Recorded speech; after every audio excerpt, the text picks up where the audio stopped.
Welcome to Phandelver and Below the Shattered Obelisk, a game where maybe this time I'll actually have to look at the story.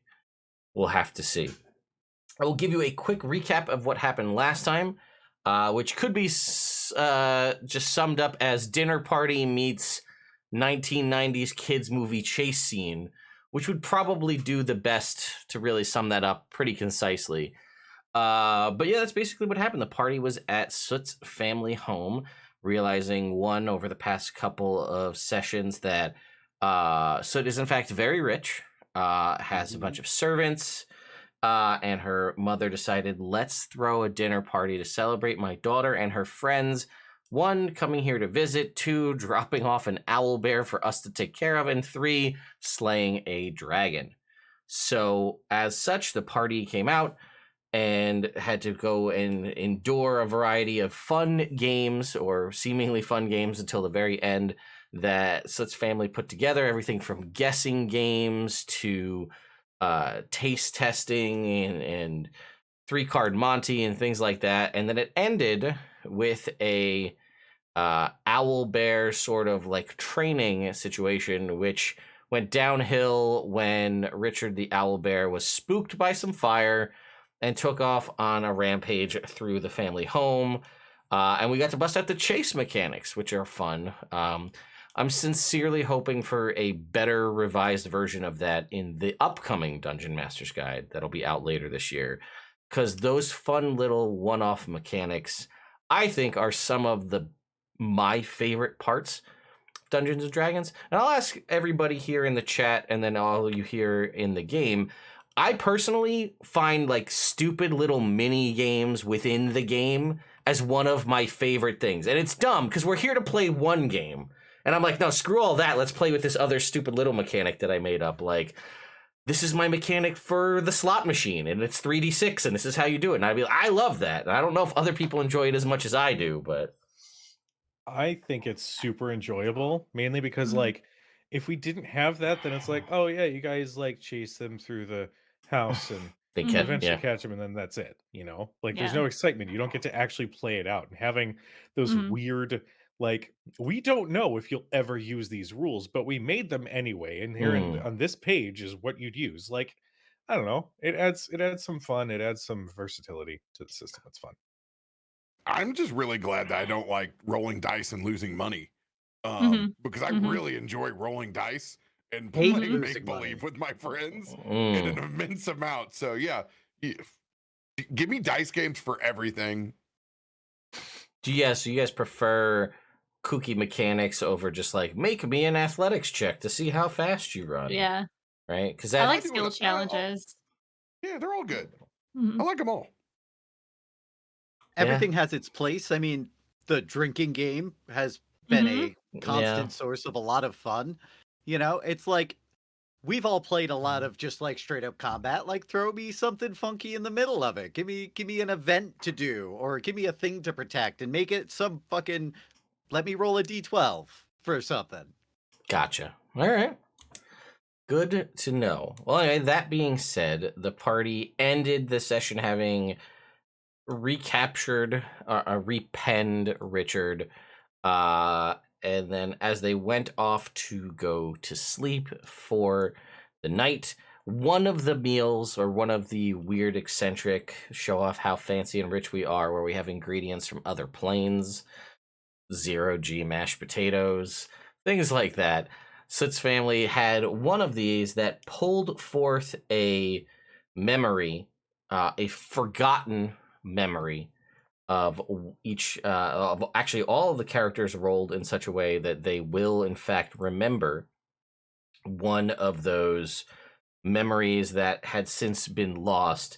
And I said we'll just play it out as sort of a dream sequence. So well, in case everybody forgot that I said that last week, I'll give everybody a little bit of time to scramble as I describe the one that happens for Soot, in case you guys need to think of what that could be. And it's just a forgotten memory that your character is now reliving in a dream. It doesn't have to be like earth-shatteringly, game-breakingly, oh my god, that one part of my history that I totally forgot has been revealed, and now I can go on that quest. Like, it could just be, you know, you're just in a room with a whole bunch of cheese, and you don't know why. And that's just how it is, because dreams are weird, and memories are also bizarre. I mean, you know, I feel like Bronson could have found himself in a room with a bunch of cheese at one point in his life, and he just went into a cheese coma and forgot about it. You never know. He says, I'm not in a room of cheese right now. You know, I mean, it's a green screen. Who knows? Yeah, right? Aren't all of us technically in a room of cheese? It's true. It's Are you high? What's it is a metaphorical cheese. Yes. Oh, I'm sorry. Is this not the philosophy class where we pose weird ass questions and make sense of them? Okay, that's fine. So that being I had said, 2 different types of cheese today. More on cheese in a little bit. As I describe, as you settle in to sleep, Soot, and find yourself kind of making your way off and dreaming, you kind of, I guess, come to consciousness within this dream / memory. It starts off just in pitch black darkness. Before it very quickly is illuminated by seemingly becoming a more familiar sight of these dancing kind of purple flames. And you are kind of again in a first person sort of position to this. You aren't afraid. You're not, you remembering this now, aren't really sure when this is from. And other than the fact that I'm mechanically telling you it is a memory, you might think it's a dream were you to not realize that. And you are being held by, you're seemingly quite small, and you are in the embrace of someone who you can't really see. These flames feel warm and comforting to you, and you hear a soft voice whispering to you, saying that everything's going to be all right. And when the time is right, we'll be together again.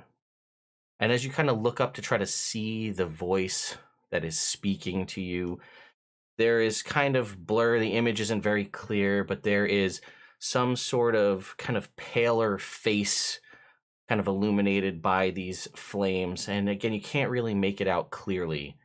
And then that dream / memory sort of fizzles out. And, you know, you would awake in the morning. Now, that being said, let's move on to, I don't know, Gable. Gable's memory that sort of pops into his head will be the second time that he had met Reese. The first encounter wasn't the best. And despite Gable's best efforts, Reese managed to find him again. And they managed to have a conversation without drawing weapons or trying to kill each other. It was weird and strange. But I think the memory is more of just that feeling. That weird, like, slight butterfly, slight, I'm going to cut your throat feeling, all sort of meshed together in one interaction that just left him feeling a little strange. I mean, maybe I'm wrong in this, but in my head, I'm getting very kind of end of Kill Bill Volume 2, Bill and Beatrix kind of just sitting at the table having a conversation. Yeah, like the first time, like one of them surprised the other and it turned into a big combat scenario, but Gable ended up getting away. And then like I picture a very much sitting at a table having a conversation, not sure where the wavelength is. Are we interested in each other? Are we trying to kill each other? Is it somewhere in between? Is it both? You know. Gotcha. All right. Robert, what do you got for me? What's Bronson's memory like here? Give me the parameters of the dream again. It is just you're receiving this as a dream, but one of the many weird food items allows you, or you are recalling a memory that your character forgot from some point in their past. But you're there we go. Okay, it's a forgotten memory. Correct. Perfect. So you're gonna go back and see what is just an immaculate small town county fair. You've heard Bronson brag about the fanfare of Leyland for some time, but this is like way back. A very young Bronson, before the sun had eloquently bronzed that skin. Baby boy Bronson is there somewhere in his early, probably 60s or 70s for a dwarf, all laid out. The entire Barley clan is there. And it's kind of like those meme photos where you see everyone just Photoshop the same face, like down the line. It's just varying degrees of different facial hair or colors. And everyone is like an old family 70s photo. Like everybody's got like corn on the cob. Like there's like the old Pepsi can, like pop tops from back in the day. And you notice that everyone at the table is either a fresh newlywed or a new couple. There's kids running around everywhere, just causing a general ruckus. And everybody's having a great time, except for Bronson. Oh. Bronson has just told his partner that he's not going to settle down in Leyland, and he's not going to work at the family farm, and basically has laid out the line that I got too much adventure in my blood. I can't be chained down to the land like the rest of my brothers and sisters and cousins. And it doesn't go well. It doesn't go well for him. It doesn't go well for him and his immediate family. They're the only person that cheers him up by the end of the night, where everyone else is broke off and wandered back home, picked up their last pies or ribbons at the county fair. He has that conversation with the patriarch of the family, who is now long since ascended into godhood. My first Barley, my first D&D character. A very portly friar, the long mutton chop, not a full beard. He's actually half Goliath, half dwarf.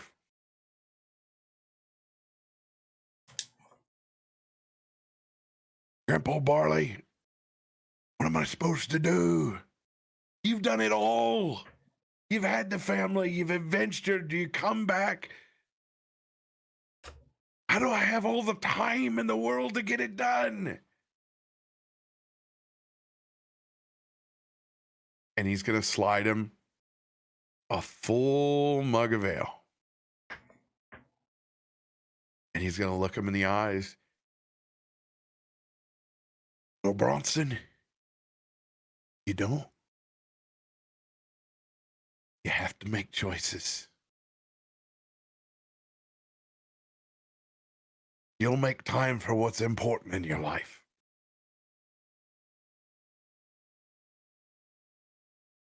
And Bronson's going to wake up from that dream. And he's going to kind of cry himself back to sleep because he doesn't know if he's made the right choices. in life. Definitely could see why that would be a memory one would try to suppress. And I don't know why chat says classic Bronson killing the mood, but either way. Heavy, Welcome to baby. dream sequences, bitch. Yeah, for real. Excellent. Excellent. Inspiration. Actually, we give everybody inspiration so far. We'll see how Jake does with his bit here. Even though LB, I kind of did yours for you, but that's fine. All right. What does Bishop got for his forgotten memory dream? Cool. Jake's having a forgotten memory right now. One time I was doing karaoke and this guy was an opera singer and he did The Sound of Silence.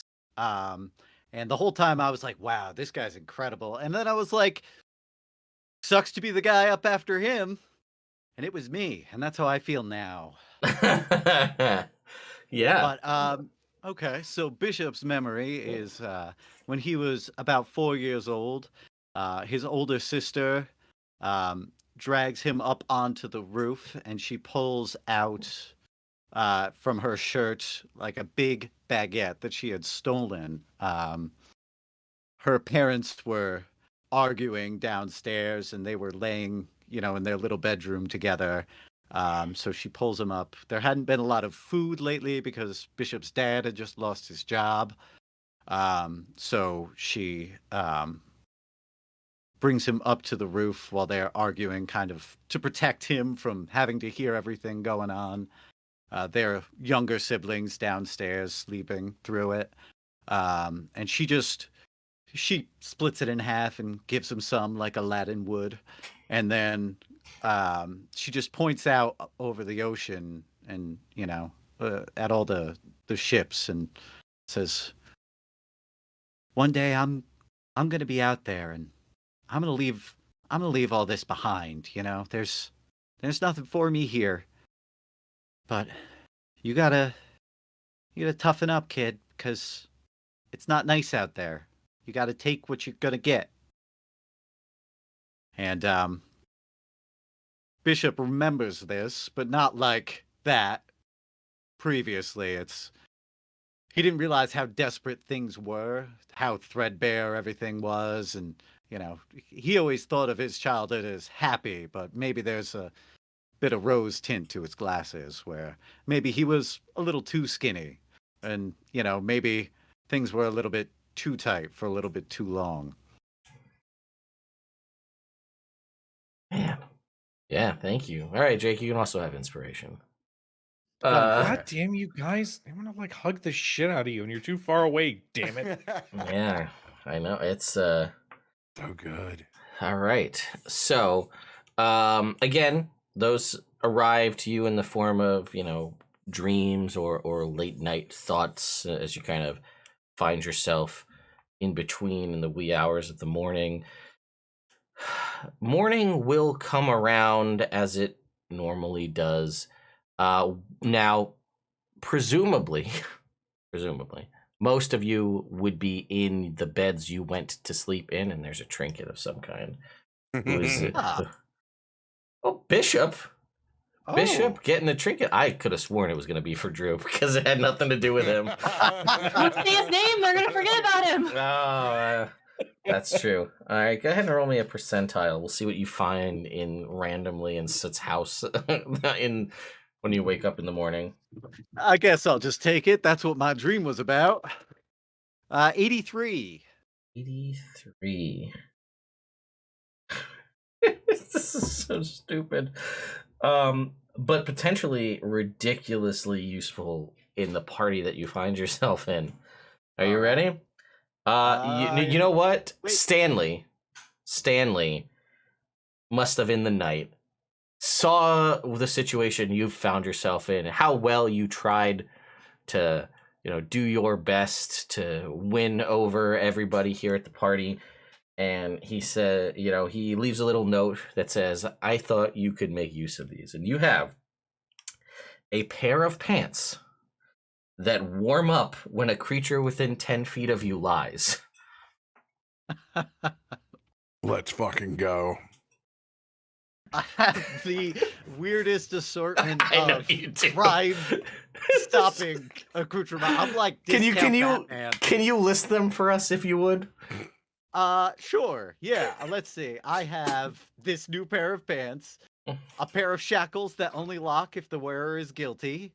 I've got a deck of blue cards that turn bright red when someone is cheating, a book of laws that always opens to the law I'm looking for, and my shiny toothbrush. All right. Oh, and my ears burn when somebody says my name within 60 feet. Yeah. Yep.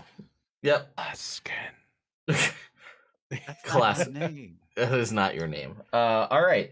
So as I was saying, I just know it from that boy from Laskin. is everybody, when the morning rolls around, in the bed they went to sleep in, or are people off in other places? I'm in my bed. Okay. Considering my dream, I am in my room, but I'm not in the bed. Got it. Sid is downstairs with coffee. Got it. Gable. Gable will be sitting in his bed, Okay. but another night of zero sleep. We got a lot of sketchy people who do weird things at night, so I need to clarify for myself when morning rolls around. So there's less milk and string cheese in the refrigerator than there was before. If Bronson or I was there, that's fair. Decimated whole milk. To that point, to your not to the string cheese and milk point, which would be an X. Yeah, somebody shows up and they're like, "It happened again. Who's eating all the string cheese?" Jeez, there's not enough for the kids' lunches. This is. Gable, do you spend the whole evening in your room, or are you out and about during the night? I think at like hour 3, he starts to get a little stir crazy because he like sleep's not happening. Yeah. So he'll venture out a little bit, maybe to walk the grounds. Wonderful. Make me a perception check. This would be a retroactive perception check from the night before, if you would. Richard's first kill. Turns out he's a were-owlbear.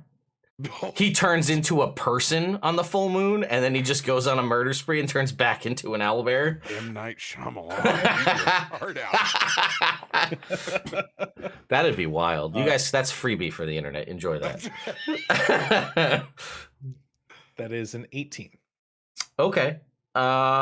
So if anybody were going to give me a time frame for things to happen in the middle of the night, what time would we be looking at?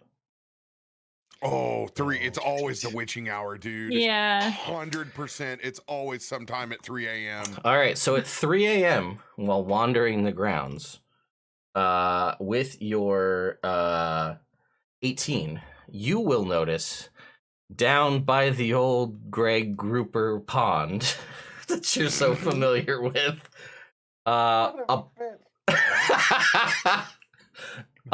is unsettling. It's one you'll note just in your pacing about, because it's so dark, and again, as a reminder, there is so much space between all of these houses, and we're also live in the Forgotten Realms where there aren't city lights, so it's dark out at night. So, you know, if there were to be some form of light or beacon of something that were to appear, it will be pretty noticeable in the grand scheme of things. So down by old Greg Grouper Pond, you will notice a pretty, well, at least noticeable enough to see a kind of ignition of fire, pretty sizable before it goes out at 3 o'clock in the morning. Like,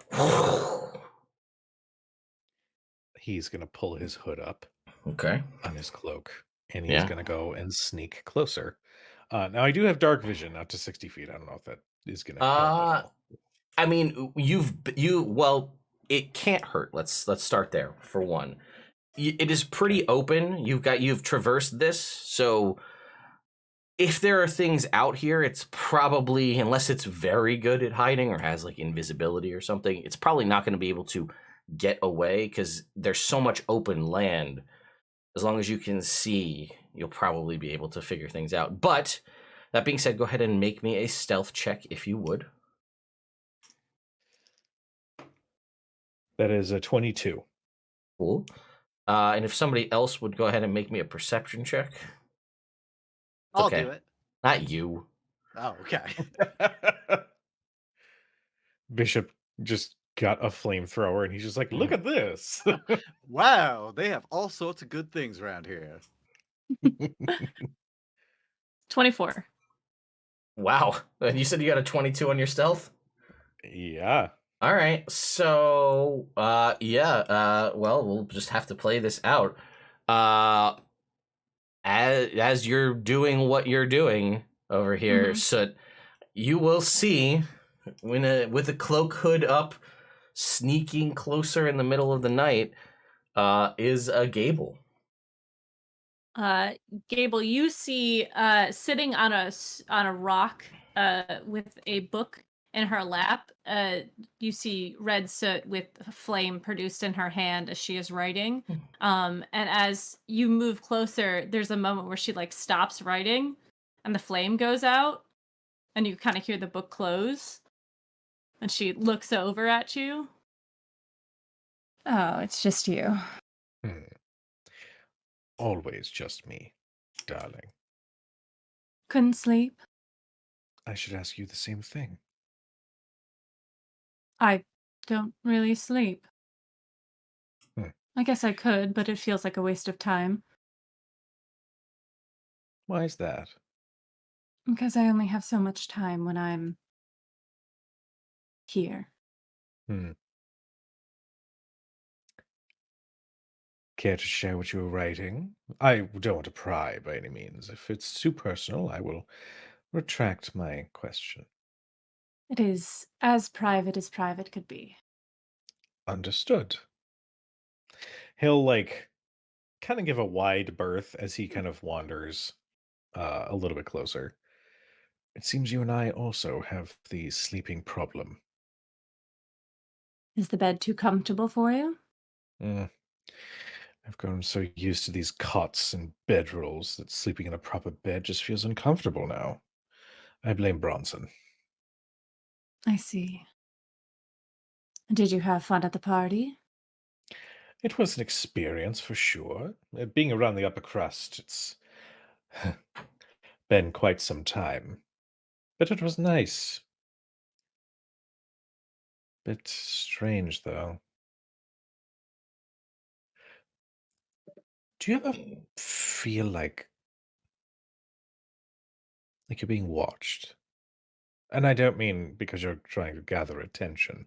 I mean in the mundane parts of your life. No. Do you?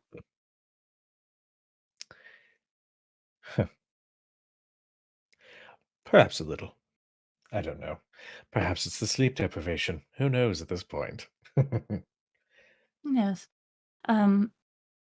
You seem to be having trouble with that. You traveled quite far, quite quickly, I will say. Well, I suppose every adventurer has that small mundane thing that they must struggle with, the change from their regular everyday life. Is this a recent change? Somewhat. More like a realization that this has been the case for some time now. I see. Eh, it's all right. Nothing to fret about. So, with your freedom and with you present, what do you plan to do with your night? Just simply journal or otherwise? Well, I had planned on trying some sweets myself. The Mm, memory of something tasty is not the same as having it. quite agreed. What sweet would you want? The dessert, I remember it being good. I was going to see if there was any left. Hmm. Well, if you like, if this is more Mm. comfortable a setting for you, I suppose I could sneak in and see if there's any available for you. Why do we need to sneak? She stands up and she changes her form into normal soot. She shrinks down. Oh,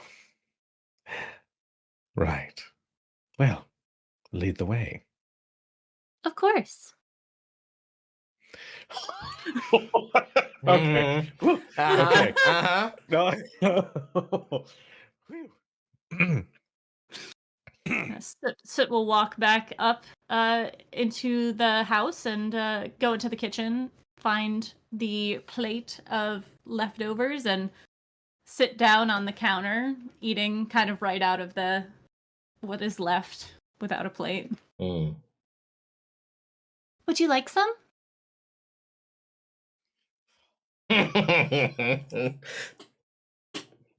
No, thank you. I was quite filled with all the delicious food from the dinner. I'm still digesting. Were you? Yes. Good. So, mm, is your memory of, and he recognizes his surroundings, so he has to choose his words a little bit better. Your memory of the party is still flawless with all the shenanigans, I take it? Yes, that was unfortunate. The owlbear situation. Mm. Well, it's all right. I mean, we did manage to catch him, and plus a couple casts of prestidigitation, and all's well that ends well. It was quite fun, though. Yes, I remember it being quite fun. Okay. Mm-hmm. Uh, Mm-hmm. well, what would you prefer to do with the rest of your evening? I hadn't really thought about it. I need to finish my journal, but if you'd like, we could get up to something fun. Mhm. Well, I'd hate to take you away from any journal entry writing. I understand that is quite important. But perhaps next time you're around, I would love to get to know this version of you a little bit better. What do you want to know? Oh, what's the phrase? I would love to know what makes you tick. I'm sure you would. Hmm. I have a feeling the desire is mutual. Hence the invitation for future conversation.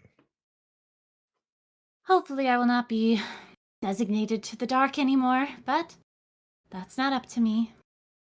Hmm. Are you always, well, under normal circumstances, are you always designated to the dark, as you say? There is a certain set of parameters that seem to bring me forward. Hmm. I think I've gathered one of them. Not sure about the others.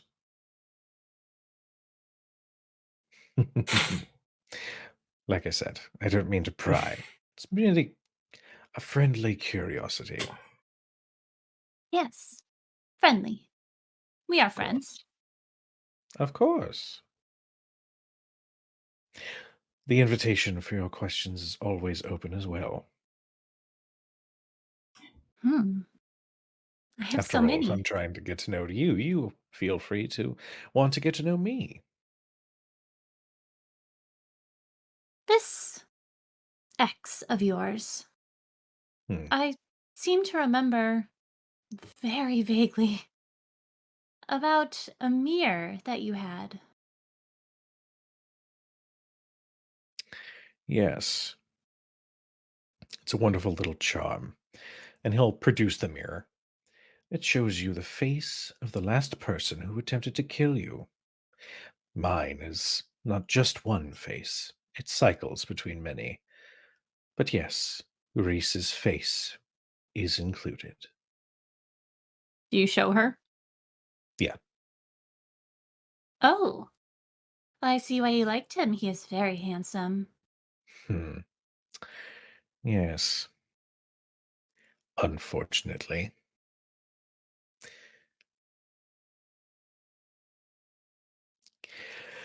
But lessons were learned, however hard they were. That's always the way it is with love. Hmm. You speak as if you've been in love. Of course. We were young and didn't understand that distance can cause many problems in a relationship. Some people don't want to deal with them. Hmm. Interesting. Well, that's unfortunate. I'm so sorry. What was his name? Oh, it was so long ago. Hmm. Well, I suppose in due time. Well,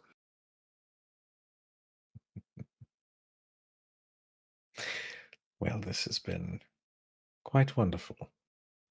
But I recognize when I may be pushing a little bit, and I don't want to sour any conversations between us. So I'll just simply say that I appreciate your honesty and I value your friendship.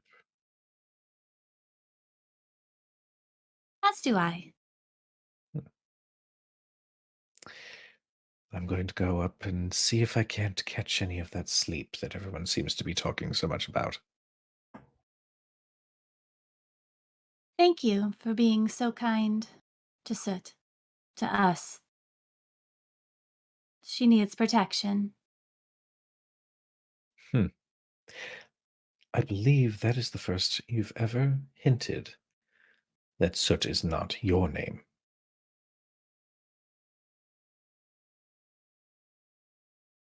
Just an observation. But yes, Soot is more pure than she gives herself credit for. Naive is the term you're looking for.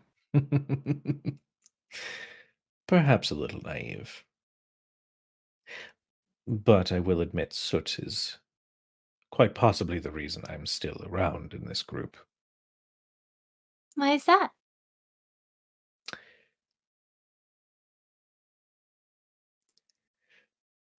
She has this care without expectation quality. And it is rare, especially from somebody from my corner of the Forgotten Realms. She's very kind. Indeed. And you are as well. Thank you. Well, thank you for this conversation. I look forward to the next one. Good night. Good night. And he'll like slowly rise and find his way to his room. I get you both to make me perception checks, if you would. Ooh. That is a 21. Got it.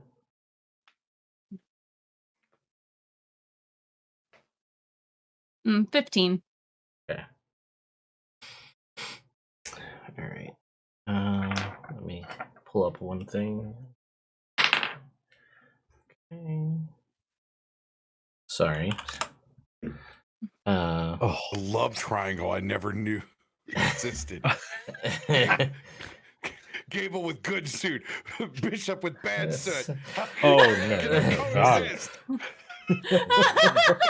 Boy, would that be wild, huh?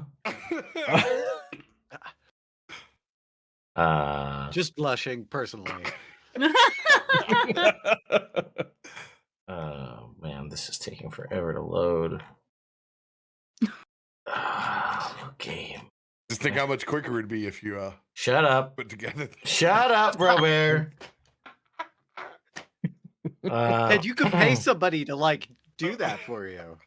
It's true. That's Producers true. are a thing. My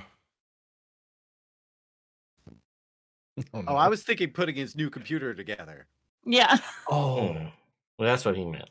But You mean that thing that I was gonna pester Ted about this weekend to do? yeah, that was the thing we were just talking about beforehand. Yeah.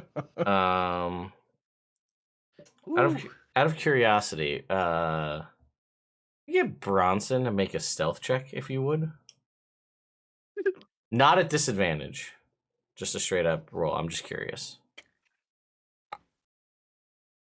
I was born with the disadvantage. I know. I was weaned on it. Just a It's a 3. okay. It's a 3. That's fine. No, Bronson fall down the stairs.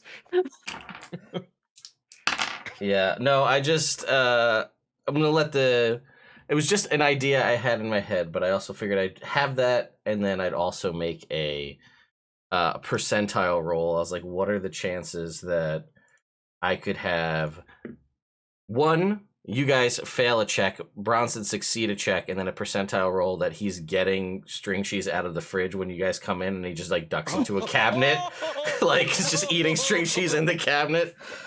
But God, don't catch me like this. I'm all glassy-eyed. Like you can see, I've been crying for a while. Yeah, no, it didn't. I'm fine. I just want some night cheese.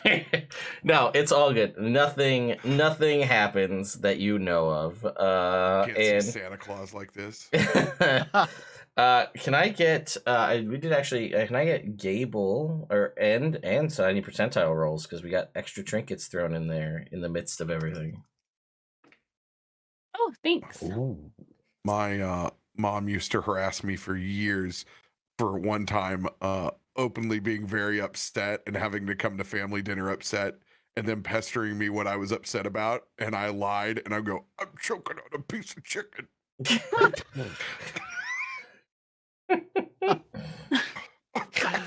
This isn't an emotion, it's a physical reaction. I got something in my eye. I'm sorry. 65. 65. All right. Choking on some string cheese over here.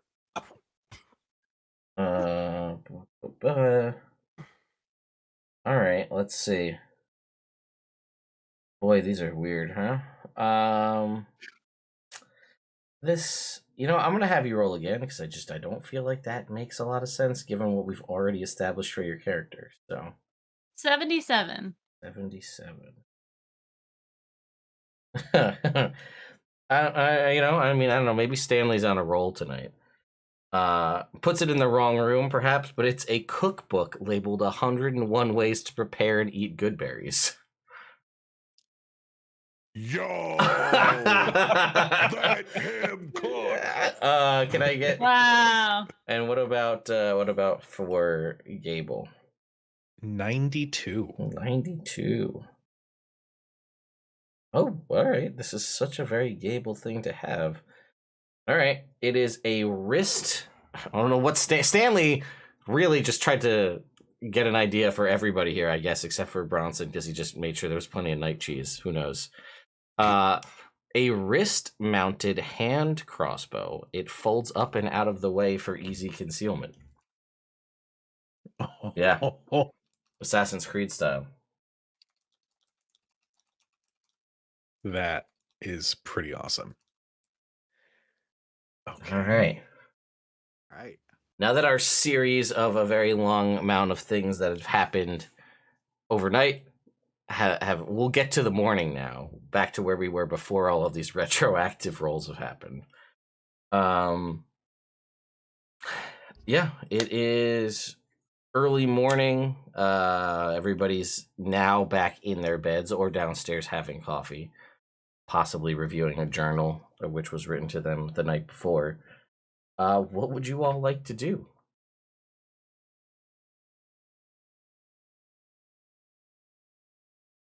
Oh, what a nice night. All right, I get up, I get dressed, brush my teeth, go down, have some tea. I'm feeling good. Sad on the inside, but good on the outside. Are you wearing Sit's your just new sitting pants? there. Yeah, I'm Okay. wearing the pants. All right. Nice new pants. Got it. Nice new pants. I imagine they're high quality pants. That tracks. Why not? Oh, hang on. All right. Stanley, not forgetting about you, Bronson. I need you to also make me a percentile roll. As Stanley gave you some sort of gift in the night. Let's see. Oh, why did I put that on there? 40. Let's go. All right. Okay. Man, he's really on a roll here. So Stanley puts in a bronze plate bearing the ancient and rare recipe for Black Mountain Stout Ale. Oh, yeah. Ooh, yeah. Stanley really just, I guess he really just picked up on everybody at dinner what's going on. So it's like that poor bishop, everybody's always lying to him. I mean, let me hook him up with some new pants. Mm-hmm.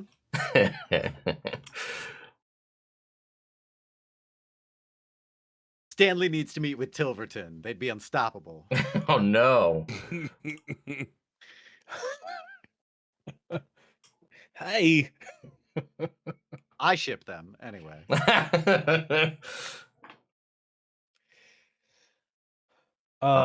Gable is just sitting up in bed.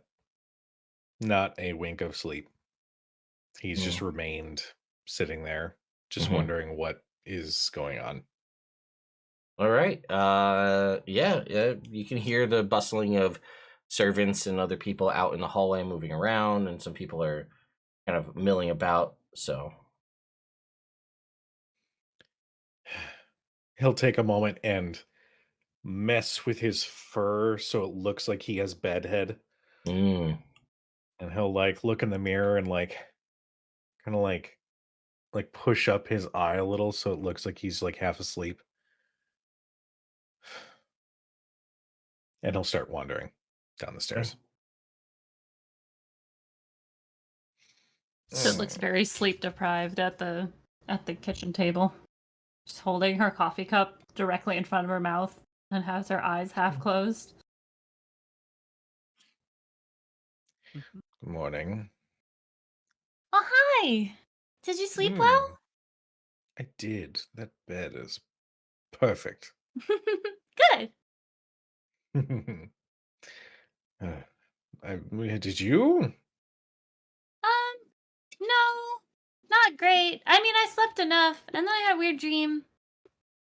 But I'm still really sleepy. Yeah, it seems the weird dreams are going around. I had a lovely little flashback. Really? Yes, it's there. Let's get some food organized first before we start sharing. Okay. There's some breads on the table and rolls. I think they're making waffles this morning. Oh, perfect. He'll take a seat next to Soot and sort of wait for the other peeps to wake up as well and see how they're doing.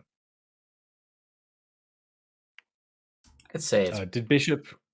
Oh, go ahead. I was going to say, I'd say it's pretty reasonable for people to kind of make their way in relatively the same time. Good All right. morning. Morning. Good morning. I just finished getting all of our gear packed up out in the stables. I'm ready to go. You touched my things? That's weird. I saddled your horse. If that's weird, then I'm sorry. I won't do it again. No, it's fine. I'll let it go just this once. Okay. Just Chipper sits down with a cup of tea. It's like, smells delicious in here.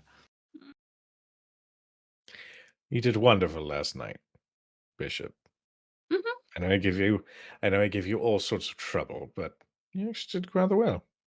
Hey, well, I appreciate that. I think the sliding scale versus Bronson helps out a little bit there. He was a bit tipped, as it were. Mm-hmm. Just a Yeah. little. If he had been, conscientious enough or awake enough or not drunk, he totally would have whooped your butt at that arm wrestling thing. Dame Agatha is very strong, but she's not that strong. Oh, that reminds me. That's why my shoulder hurts. And as he's like stretching, and there's just this audible like. Oh, That's all right. Worth Is it. it? Okay. It was worth it. I knocked her off of her goddamn high horse. You did. It was really, honestly incredible. And your song last night, man. I mean, that was riveting. so cool. Yeah, thank you. I don't typically perform very often. I used to once upon a time, but it's more like spoken word bullshit. We don't need to talk about that, though. Yeah, let's talk about Bishop. Why do you have a harp? It was a gift from my mother.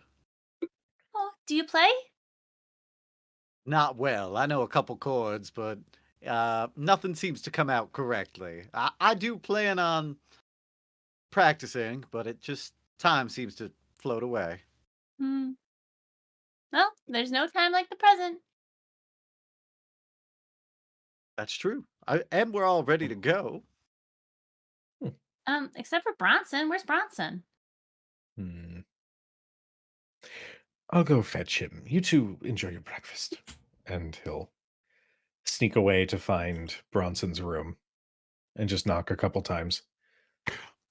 The door rolls open. Everything is all packed up and ready to go.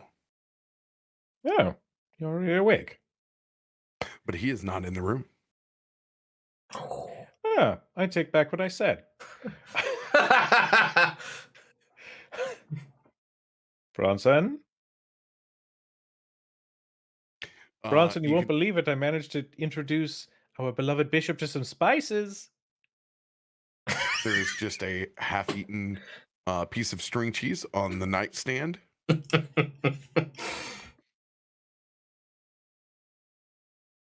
Delightful. You have a feeling that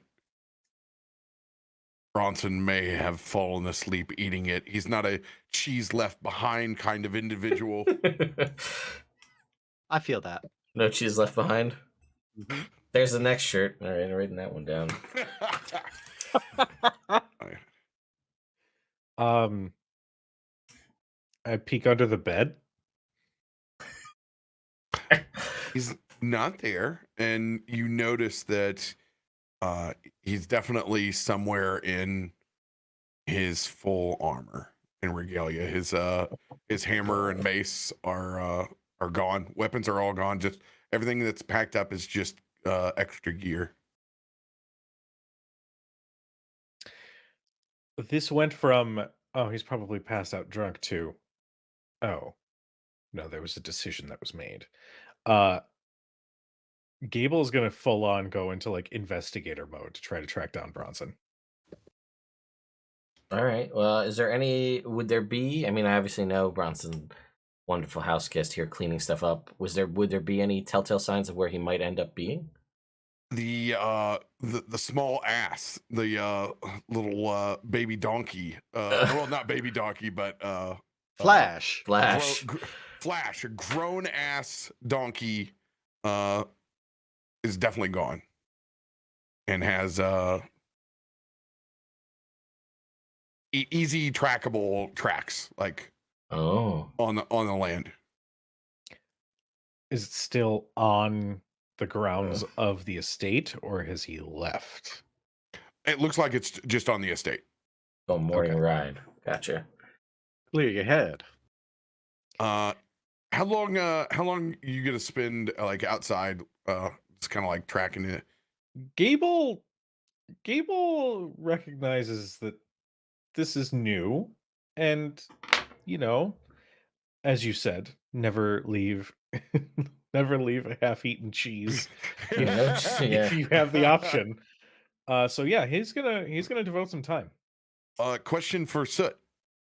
Other than the apple orchard, what else grows on Soot Family Farms?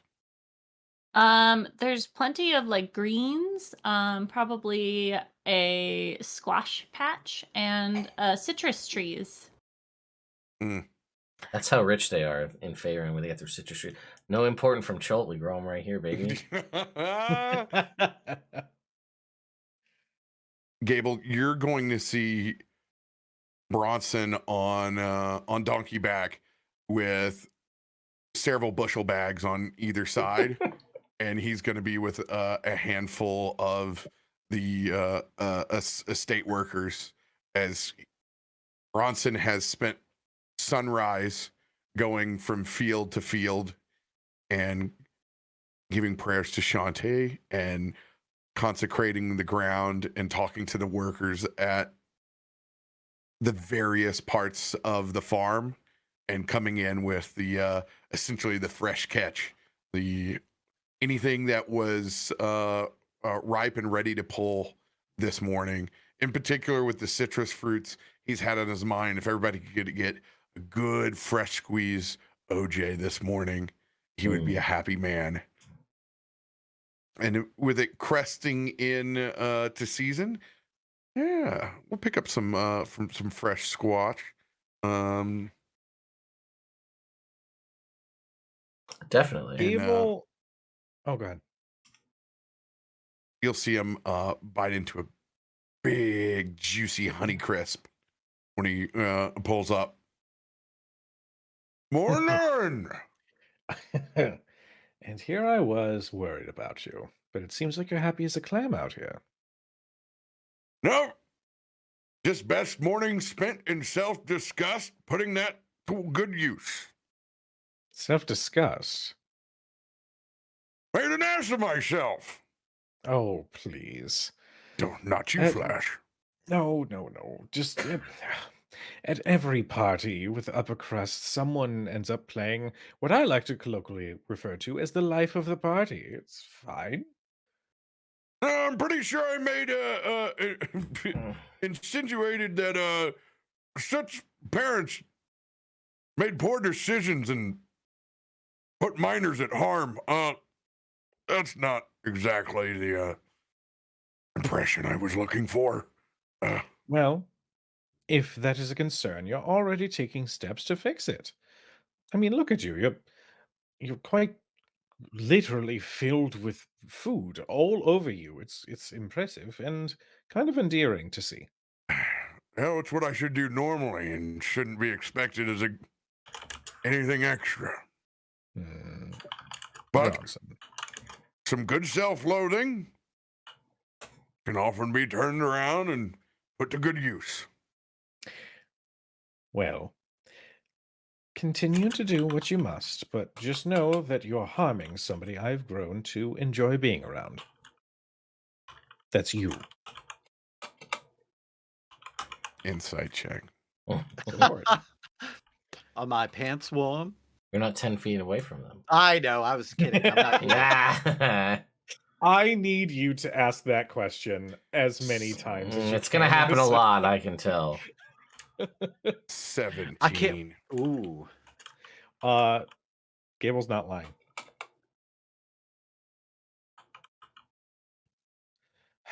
For real. He's gonna give you the beady eyes all the way as he's like, are you on horseback at all? Or have you... We'll say yeah. With Bishop mentioning that his horse is already saddled, yeah, we'll say he's on horseback. He gives you a little smirk and puts an apple in your hand. Thank you. But seriously, don't treat yourself so harshly. And he'll whisk the apple away in his bag. These oranges aren't going to squeeze themselves, Gable. Well, hurry up because breakfast was served. And he'll take off back towards the other two. All right.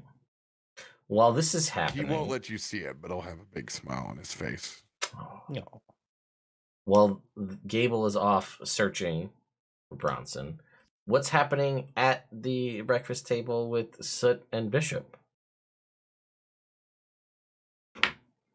Soot has a plate full of food, and she's kind of like, she's got a hand on the table and on her face, and she's kind of like pushing it around like haphazardly, like cutting it, taking a piece, like slowly putting it in her mouth, like just 100-yard stare at the table, like she's totally zoned out.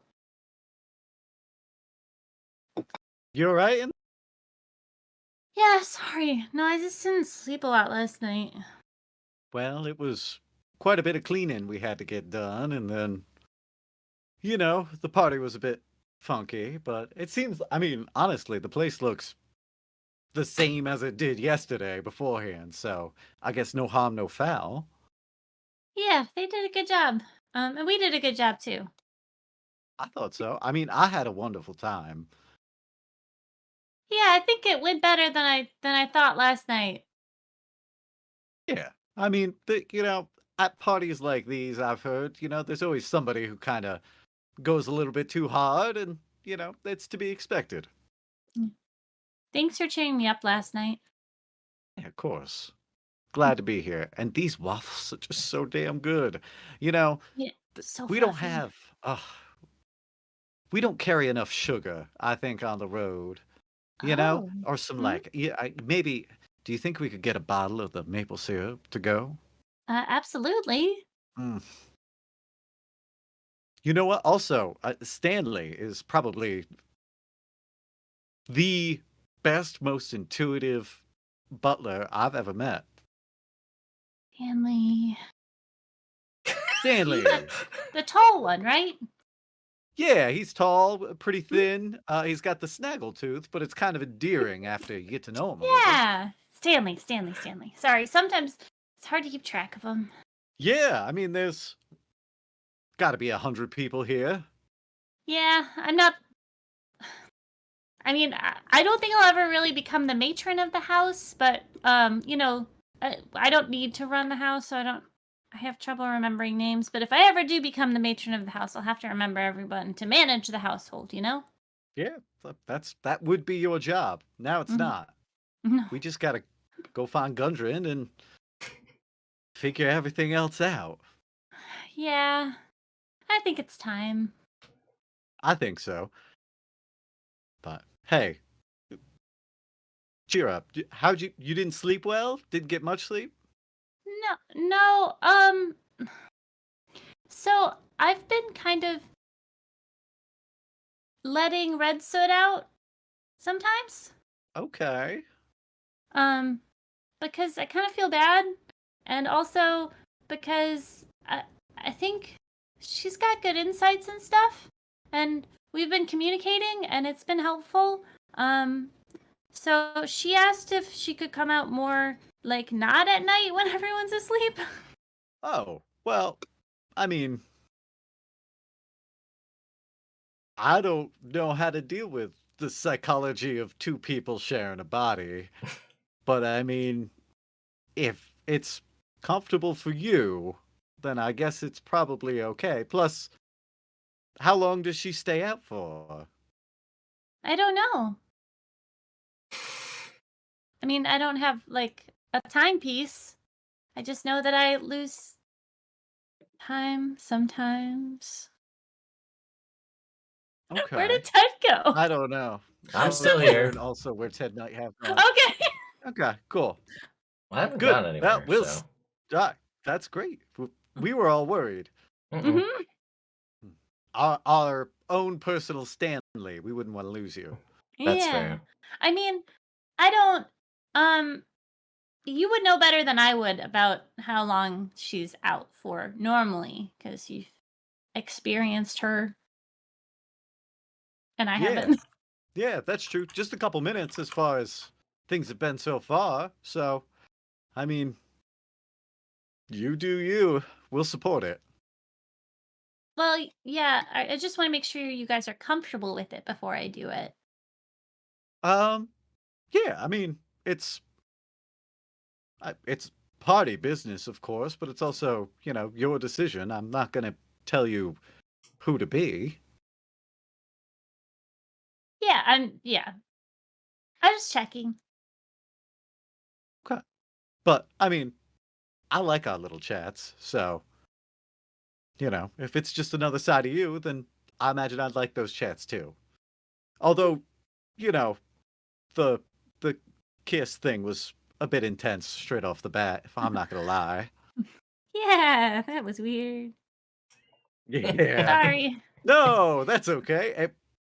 As far as I can tell, it's not your fault. You're separate somehow, but also the same somehow, but also, you know. And then Bishop's gonna eat some waffles. Yeah, she said she has all of my memories and like wants all the same things that I do, and can do all the same magic that I do and stuff. So I think I just can't remember what she does, and she is more insightful than I am. That's really all I've got. Well, we'll keep an eye on it, and if it feels like from this side of things that things have gotten weird, we'll talk to you about it. I don't know. Seems like open communication's the best way to solve pretty much any problem. That's what I thought too. Now, cheers to that. More coffee. More tea. I'll get some of our tea for the road. Oh, that would be divine. Can I get you to roll me a percentile there, Jake? Yeah. Somebody donated a trinket. They're hoping it's a waffle iron for you. Oh, I thought it was going to be on his ghost hands. Waffle iron. 80. 80. I've been right around there a lot. Man, it's so odd. You are so close. You've come so close to getting that yellow D20 that only rolls ones. But you always just keep bouncing around and not getting it. So this is a set of gloves that makes the recipients of your lay on hands also nourished for the day. Oh. That's sweet. weird to think about from a It's like first time you ever fill somebody up. Oh God! God damn it! Yes, very good. Very good. It's very good. It's very good. We can't deny it's very good. We wish we could, but it's a flawless joke. Wow. Mm-hmm. Wow. That was all those things were said. Can't take that away. On the internet now forever. I don't want to put them on. I'm gonna lay on hands, Bishop. I don't think I can walk. Oh my God. You don't need any more lay on hands. Why is Bronson walking funny?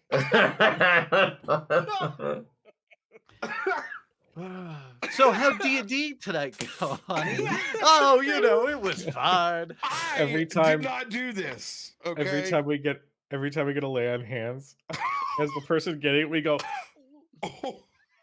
I take the gloves off. Listen, There's something wrong with them.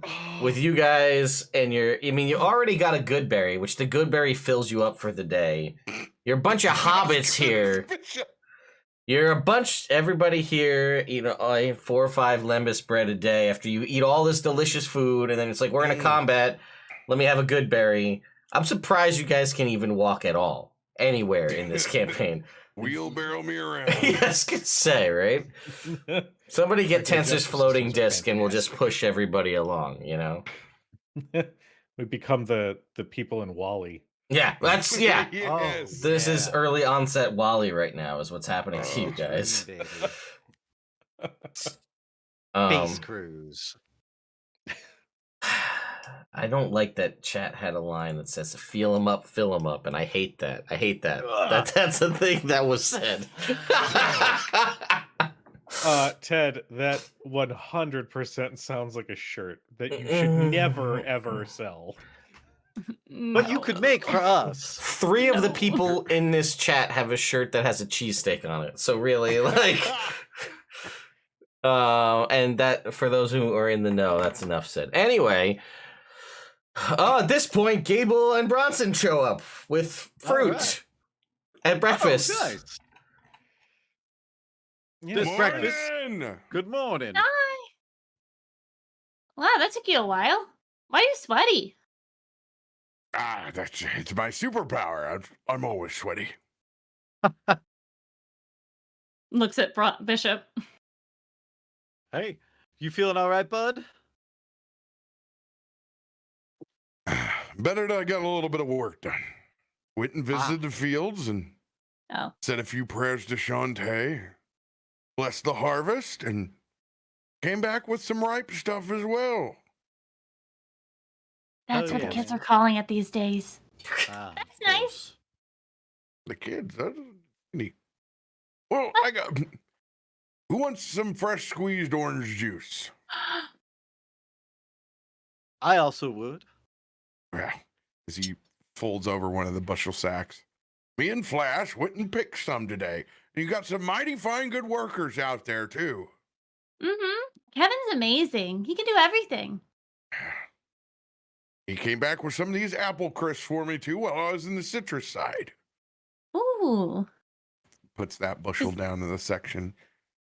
If you could direct me, Soot, where I could find a hand squeezer around here. Yeah, we were gonna do a tour of the kitchen, but if you want, you know, best if I don't go in the kitchen. Oh, why? Yeah, there was a little bit of a territorial "don't cross this line," and I think I crossed enough lines last night.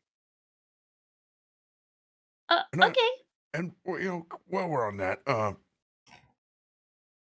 sorry. For what? For enough of all of it. He's sweating profusely. It's really Gable will put his hand on Bronson's shoulder just to offer some support. I'll push a cup of coffee his way too. Oh gosh, thank you. God, it's one of those I needed, but it's gonna make me sweat more. But I'm gonna do it anyway. Oh, that's Soot good. stands up. Oh, that's real good. It's dragon roasted. What? The beans. The beans are dragon roasted. Shut the front door. Yeah. Dragon roasted beans. Well, that's a first. This dragon knows what they're doing. Soot stands up and she walks over to Bishop and she hugs him. She's like, "It's okay. We all have too much fun sometimes. I mean, I caused a chase scene in the house. So, you know, shit happens." He gives you a squeeze back that is just underneath, like, vertebrae cracking. Mm-hmm. Before it's like, oh. And he's going to lean in over to your ear. Thank you. Of course. And if you and Gable want to sneak off at any time, that's okay. And she like backs up and goes into the kitchen. I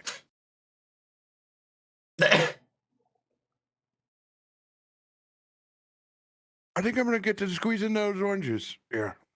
Sure. So confused. Very confused. Much confused. Not me. All right, cool. Well, let's squeeze those oranges. We gotta get going though. We have a big day ahead of us. How far is it till we get where we're going? Cragmaw Castle, the actual story. I mean, if you want, we can bullshit some more. We're so good at it. I mean, that's all of those are true statements. Yeah, so from where you guys are, let me pull up my map. Where is it? That's not the map. That's not the map either. Oh, it didn't load. Hang on. I can measure it. Yeah. Let's see. What's new in maps? What is new in maps? Like a week? Nah. See. Where you guys? I do love this map. This is an interactive map, and it tells you how long it'll take you. It's like on foot, and then it gives you a bunch of like ships that you could take, and then Dragon Griffin, and that's it. Like there's no horseback on it. Okay. So one thing that most people do. Take the foot, just double it. Yeah. Or have it, I guess, if it says time. If you follow along the Tribor Trail, basically where the T in Tribor Trail is, and go like up into the woods, that's about where it is, like 2 hexes up into the woods. Mm-hmm. So if I were to look at from where we anticipated this be, if each hex is 5 miles, 5, 10, 15, 20, 25, 30, 35, 40, 45, 50, 55, 60. It's like 65 miles, assuming you're going to take the trail and take the easy way, as opposed to like cutting your own swath through the woods. So where did we end up with that? 2 days, 3 days? It was 2 nights from where we were in Phandelver. Yeah, so it's just like almost diametrically opposed the other way into the woods. So about the same. Okay. Two nights. So I think Soot's gonna say goodbyes to her parents. Get all of our rations. We all loaded up with food and coffee and tea and syrup, sugar, anything that anyone wanted. And she'll say goodbye, give hugs, hugs and kisses. And yeah, your parents are sad to see you go. They're very excited about this new business opportunity you brought up to them with this Tilverton gentleman, who seems like magic items might really hold their value. So it's a good business venture for future endeavors. If they can find, you know what? They'll ask for a place that they could send you mail. Oh. Because is there a place? Because they want to give you updates on Richard. Oh, yes.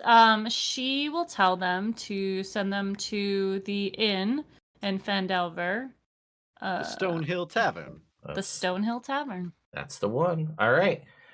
So you're able to arrange that so that they're able to send messages there so they can provide you updates on Richard's training status. And then also, maybe just, a little bit difficult. I was going to say send you money, but it's gold coins. So like the letter will just clink as it's, traveling. So that's a courier situation. I was going to say, I don't know about the, you're not sending that through the Faerunian postal service. It's just going to get picked up at some stop. Somebody's going to be like, huh. Well, that sounds like gold. Oh, no, it didn't make it. Will they give me any money out the door? Ooh. Damn, hitting mom and dad up on the way out the door. I mean, I wouldn't, but they probably would. Oh, yeah, okay. I win. Go ahead and make me a persuasion check if you would. Ted, what was that weird ass voice? Wouldn't you like to know? 7. They'll be like, oh, well, they obviously stock you up with everything that you need as far as rations go. And they'll just be like, oh, this should be, enough. They'll give you like 50 gold pieces. Oh, thanks, guys. I'll let you know when I'm coming back next time. I'll send a bird or something. They said, that would be nice. That way we can plan for future endeavors. Also, if you're going to bring any other strange animals, letting us know in advance would mean we could probably have someone on site to handle that upon its arrival rather than building an enclosure and, well, you know what happened. Sorry. It's fine. It's fine. So. All right. I leave a thank you letter saying what a wonderful time I had with dinner and how Stanley is an incredible butler and all that stuff, and just thanking them for a lovely stay at their house. All right. Anybody else have any other specifics they'd like to mention before you guys set out on the road to Cragmaw Castle? Just hug and kiss, Richard. Sure, that makes sense. I am partially wondering, is Bronson trying to angle to take Flash with him, or is he just going to leave him here? Oh, he would no. This is his buddy at Soot Family Farms and Estate. That's Gotcha. Okay, just hey, you never know. Yeah. Sometimes people sell owl bears. You know, it's a crazy thing. He's definitely going to roll some apples out over in his pen. Like he's already overfed him today, but he can't help himself, and he picks out the fattest, juiciest good berry that he's conjured this morning, and he makes sure to give that Flash. All right. So with that, the party will set out on the road towards Cragmaw Castle. Moving the plot forward. Can I get a D20 roll from somebody?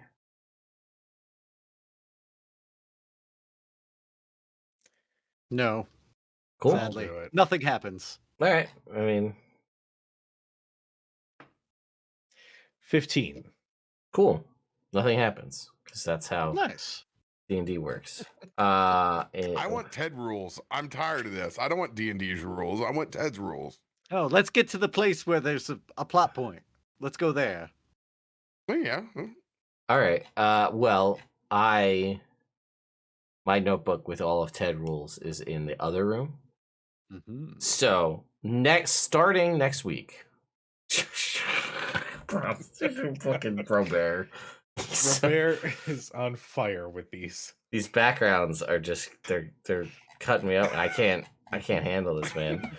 Chad doesn't get to see the whole background. They only get a gentle idea of what's going on. Honestly, they got the "This is fine," and that was probably the best one when that was going down. So yeah.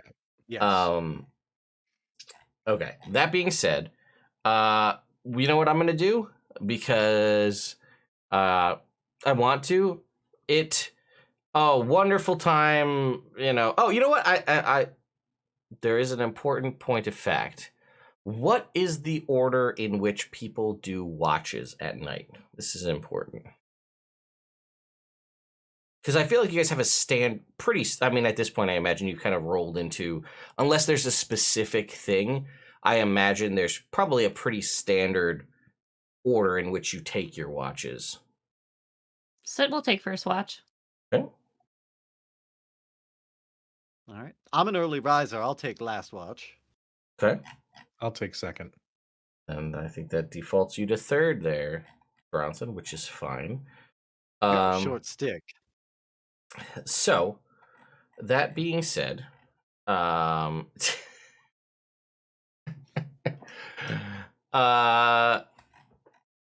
are we continuing on our normal situation we've established thus far, LB, for what Soot does every night? Yeah, I think the first night for sure. Okay.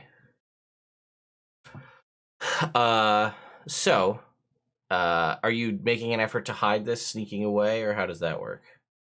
I think she'll be quiet about it. Yeah. Okay. I mean, I don't think like Soot is that sneaky. Well, is this to a point where we're making like stealth checks, do you think? Or I don't think so. I think she assumes everyone's asleep and just walks away. Like does a round to make sure there's no one lurking and then walks away for a bit. I see. So I guess at the same time, Gable, with your situation, I guess you would see that this Soot is again checking on people to see if they're asleep. Would this be a deception check, or how does this work? Or are you just kind of chilling now that you've had your one conversation? I will attempt a deception check. Okay. Can I get, I guess, a deception? We'll have it, I guess, versus your perception check as you're looking there. So we get a perception check from Soot and a deception check from Bishop. Gable. Gable, sorry. My bad. 23. I'm not deceiving nobody. I got an 11 on my deception. So you walk around and like Gable is trying to look like he's asleep. Mm-hmm. You could tell he's I don't think Soot notices. Okay. All right. But when she comes back, I see. will be a different story. All right. Well, when you come back, you notice that he's pretending to be asleep. And she is full red soot when she returns. There is a burst of flame further out.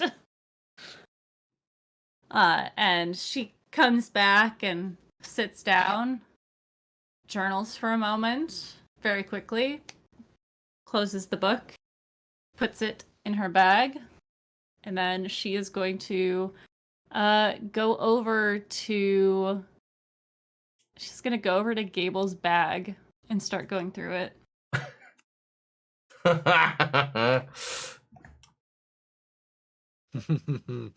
How do you... Oh, man.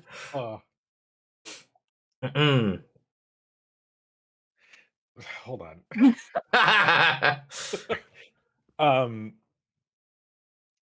Gable's tail flicks out and just like taps Soot's foot. And just while eyes closed, just like, careful, darling. I haven't gone through yours. You shouldn't be going through mine. Oh, I'm sorry. I thought you were asleep. I was simply curious about this mirror. Why such curiosity? Because you kept it from us for so long. And besides, I want to see all the people who tried to kill you. Well, that's the thing, darling. It will show the holder who tried to kill them last. I assume if you hold it to your eyes, you might see somebody else entirely. Let's find out. She picks up the mirror. All right. Boy, well, that's a question for you. I mean, do you have any skeletons in your closet of people who've tried to kill you? No. Not that I'm aware of. Stanley's face shows That's man. Ooh. Yeah, we could have made it go real dark. Yeah. Turns out like you said the wrong thing on the wrong day to one of the servants, and they're just like, yeah. Oh, I don't know who this is. Or worse, it's not actually like you don't have anybody that tried to kill you. It's just like one time that your mother or father said, I just wish they wouldn't have been born. Yeah, it just showed. Oh my god! Had I thought about that ahead of time, but I hadn't. There would like I'm a little upset that I hadn't put this forward because there's some fun. Like I said, it's very much one of those like this is somebody misinterpreting, magically misinterpreting, monkey's paw situation. We could have done with this. Which was, again, an excellent idea. Yeah, sometimes I wish we just didn't have kids, It's just like... Dude, that's what registers. Oh, you don't know the context? No, you don't. It's probably just the dragon. I was going to say, or better yet, it's just... Or better yet, it's just somebody. It's just like... It's just a person. You don't know who it is. NPCs yeah. It's just like who's really grinds my gears. Druids. I hate druids. Always trying to protect nature. It's people like them that are causing us to not advance our technology here in Faerun. So walks into the bar, summons a bunch of nature. Oh, look, here comes a squirrel. Comes and talks to her, and he's like, and it's just like. Gable, do you know who this is? Have you ever seen this?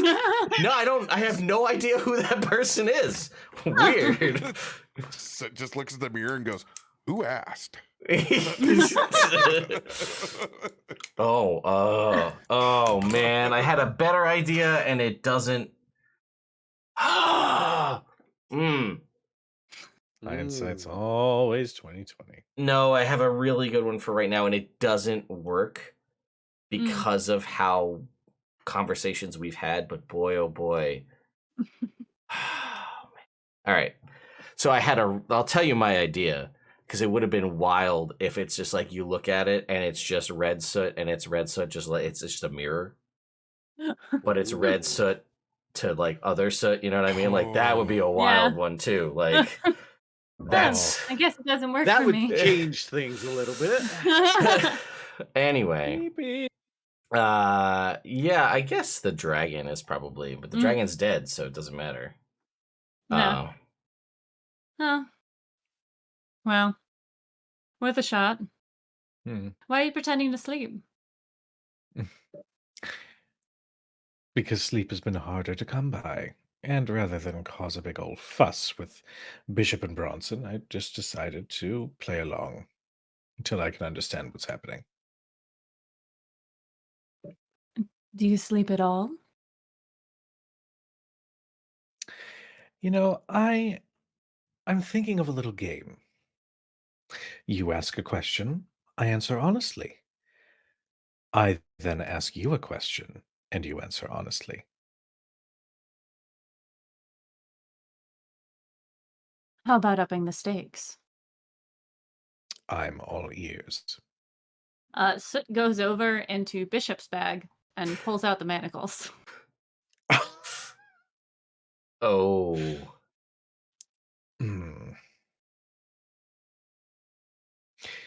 We both are guilty of one thing or another, darling.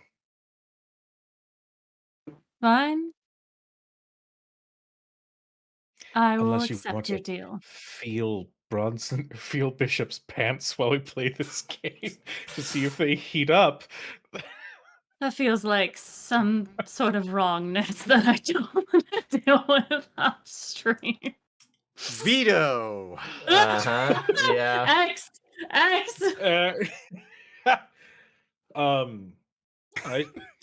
I share truths about myself. In turn, you share truths about yourself. One condition. Pixie. I was wondering if anybody was going to suggest anything about that.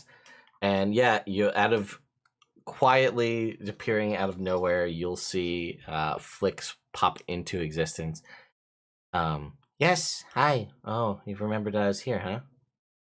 You guys have great conversations, by the way. Yes. Also, you totally missed when Bronson snuck down earlier to eat a bunch of string cheese in the middle of the night. He was crying as crazy. You see, this is precisely why you've been summoned, Pixie. You're a gossip. I mean, when the opportunity arises, yeah. Yes, well, we must have some boundaries put in place. I don't know if I like that. What if I did you a favor? No, be careful what you wish for. I know how you, Fae, tend to interact with those on this plane. At least, so I hear. So, what will it take for you to keep our conversations secret? Oh, boy.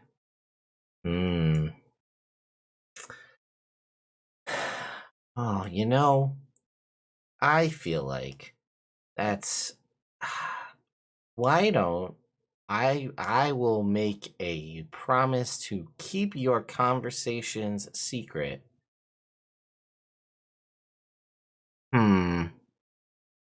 But on the condition that let's see. No, this is too fun for me. On the condition I will keep them all a secret, everyone from now going forward, with the stipulation that at a point of my choosing in the future, I can divulge one piece of information that you have in these conversations to everybody or to someone of my choosing at a random point whenever I see fit. Just one, but I'll keep the rest secret. That's literally that's not That's not just how one. It works. I mean, it could be. How many secrets will you have in your discussion over however long you end up traveling together? And I will only divulge one piece to one person of my choosing. You've already had so many secrets just tonight and the other night. I'd have to pick just one. Just one. And who knows? Maybe I'll just tell it to a random NPC. Who knows? Oh, even more wonderful. You are not from this realm, right? That's true. I mean, home's where you make it, right? No. Oh, all right, well, then I guess not.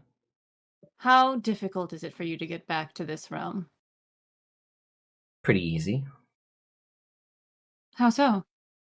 I have all sorts of magics. It's easy enough for me to shift my way back here if need be.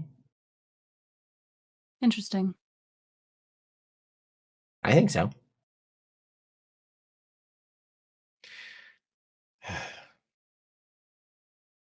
Unless you have a better proposition.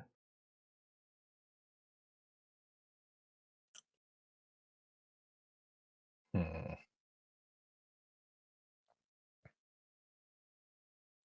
Do you like pain? I don't mind causing it, but no, I'm not a huge fan of personally inflicted pain. All right. Chaos, big fan of that though. I turned Good. Bishop into a potted plant. That was pretty fun. I have a feeling that our darling Soot is going to say that you can keep our conversations a secret, and in turn, you won't be turned into a dead pixie. Oh, I don't really deal kindly with threats.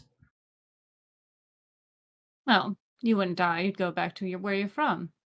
And you come back. And then I kill you again. And then you go back.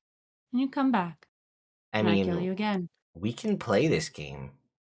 And I can play this game an infinite number of times, but you All right. you probably only get one shot at this. I can just But be here's a wherever. caveat. Okay, what do you got? The information you reveal will only be information about my secret. Soot's information is kept protected.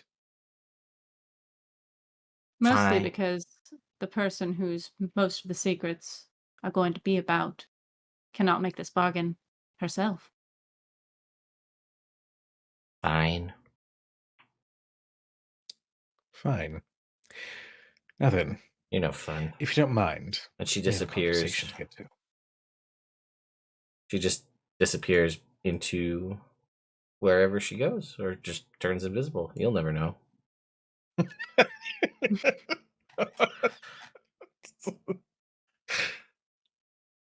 Well, you asked me a question. Now I get to ask you a question. Please. What's your name? My name is Soot. Insight check.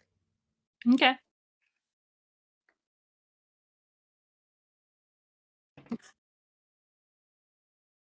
That is a natural 20.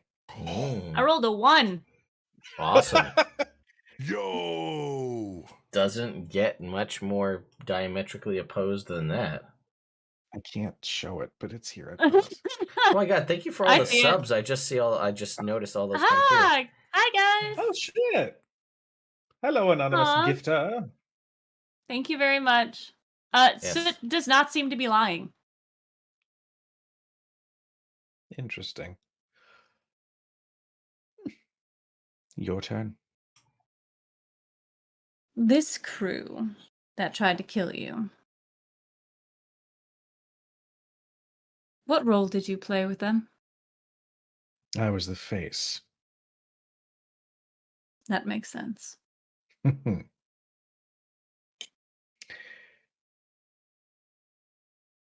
Do you write about the rest of our traveling party in your little journal?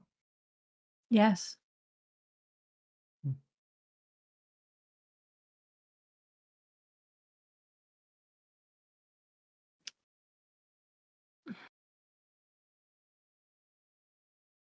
What was the big score?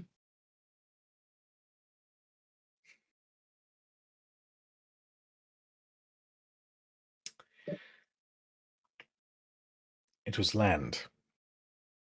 An estate in Baldur's Gate.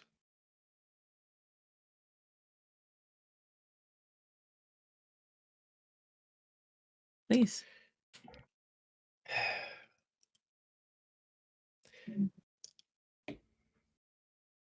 Hmm.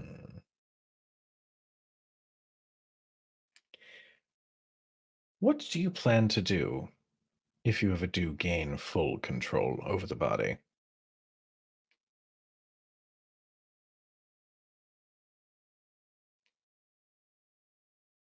Honestly, I haven't thought about it. My time here is so fleeting. I don't have much attention to things beyond what I'm processing from the memories and what's happening in the moment. I have plans, but they're not world domination if that's what you're worried about. Aim higher, darling. I'd say one more for each of us, just so we can allow for the next watch to go by without any incident. If we were in a situation where you had to choose, which one of us would you let die? Brutal. Are you referring to yourself and the other sort, or everyone in this group? Out of this group. And you can't choose yourself, that's cheating.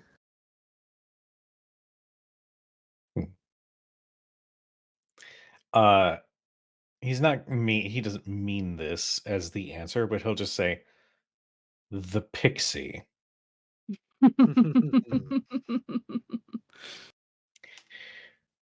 Uh, Do you consider me part of the group then, huh?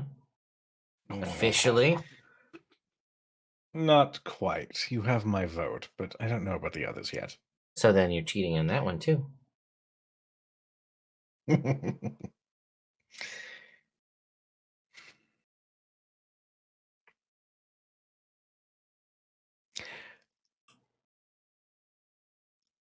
I would say Bronson, but not for the reasons you think. Bronson strikes me as somebody who lives life to the fullest at any given moment. That at any moment, as long as he has a smile on his face, has done some good in the world. He can rest well knowing that his legacy will live on in that regard.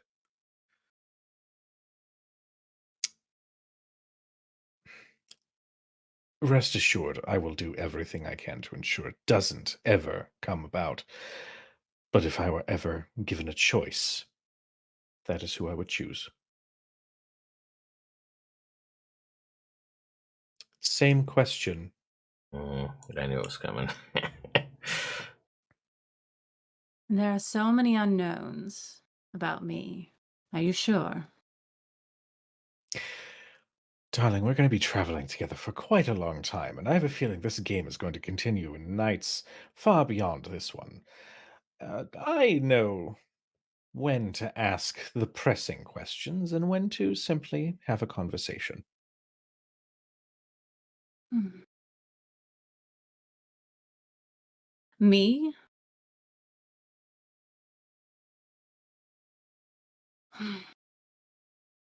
It's difficult because I know that with my wealth, it would be very easy to bring someone back. It'd be easy to say Bishop because he would be very willing to give his life. It'd be easy to say Bronson because he, as you said, lives life to the fullest, and I think in that situation would be happy to do so. It'd be easy to say you as well. But if I had to pick, I would say you. Hmm. Interesting. You see a lot. More than the I do. others. And I think if something were to happen and I were to remain out, you would be the most bothersome. Now, why would you think that? Because you're like me. Am I? What adjectives would you use to describe yourself that I fit so perfectly in your mind? The game is over. Well, more playtime in the future, I suppose. Indeed, and since you're up, I'm gonna go for a walk. Enjoy it.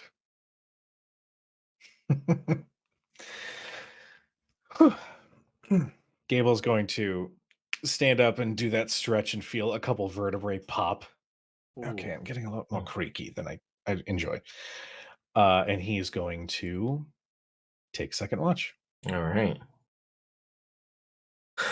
Man, what a series of watches we're having here tonight.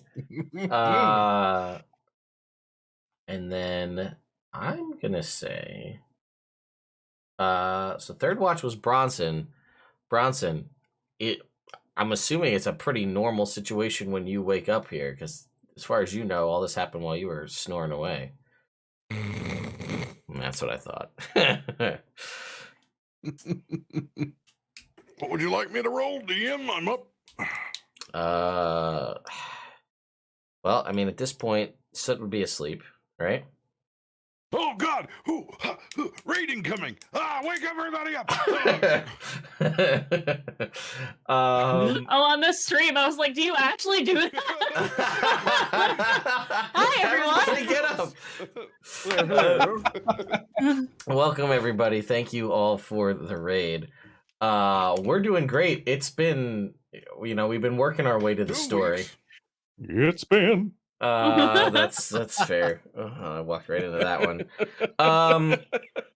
Yeah. So you know what? Because we're going with a similar fashion, as Gable lays down to sleep as you are taking your watch, Bronson, why don't you go ahead and make a perception check to Gable's deception to pretend that he's sleeping, or if you don't, or if you care, even realistically.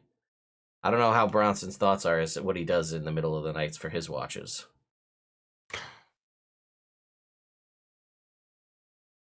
He is going to make a roll on Gable, but it has nothing to do with what everyone else may or may not think. Okay, all right, go for it. Bronson is concerned that he may have sleep apnea too, because he always talks about not getting enough rest. And Bronson has always been told his whole life, as a heavy snorer, that it may be the cause of his restless nights. So welcome to the medical corner. I was gonna say, and here comes Bron's magical CPAP. He casts magical CPAP on Gable. Oh, here comes natural 20. Ooh, all right. What do you got over there? Well, if I don't Bronson. Go ahead. Oh, say Bronson, cleric of Web DM. I got a 9 on my deception. I'm not doing so hot tonight, guys. Yeah, you could tell, for one reason or another, he's definitely not sleeping over here.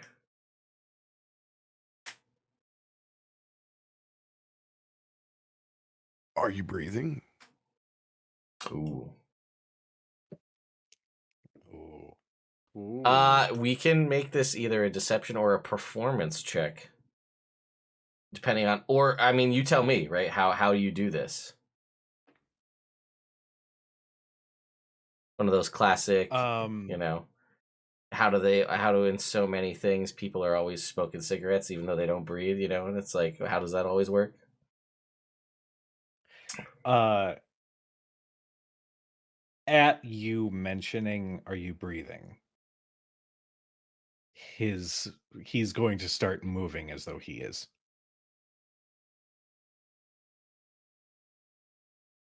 I don't mention it. I'm observing. Oh shit! Yeah, I am literally just checking to make sure that I thought you're you not vocalized it. Oh no, I'm trying to check in to make sure you're not dying in the middle of your sleep. So I'm specifically, as a friend, trying to see if you're sleeping well. That's really fucking funny. I don't know why, but Jesus. His eyes are closed. He's curled up, trying to look asleep. I'm gonna say he isn't.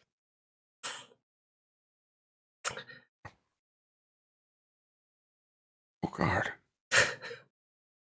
1 Mississippi. 2 Mississippi. 3 Mississippi.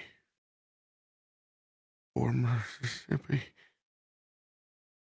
5 Mississippi. I am immediately gonna go for your vitals because I think you're dead. The moment you touch, so sorry. Now it's your performance roll. Yeah, there you go. Yeah. Wow. Okay. Performance is a 15.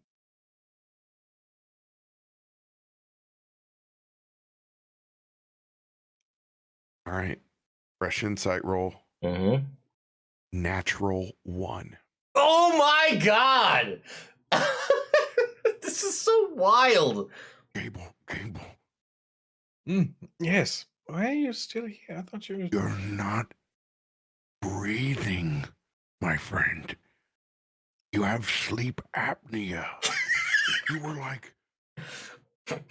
For like 10 seconds, you weren't breathing. This is why you're tired, my friend.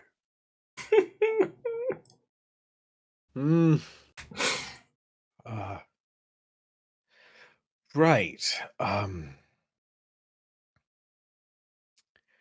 See, hold on. Let me go over. And I pull out these small nasal bandages.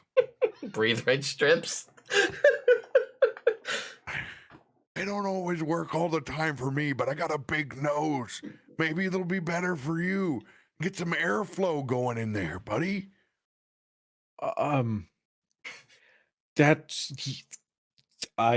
Yes, thank you for saying something. I was not aware. That is quite worrisome indeed.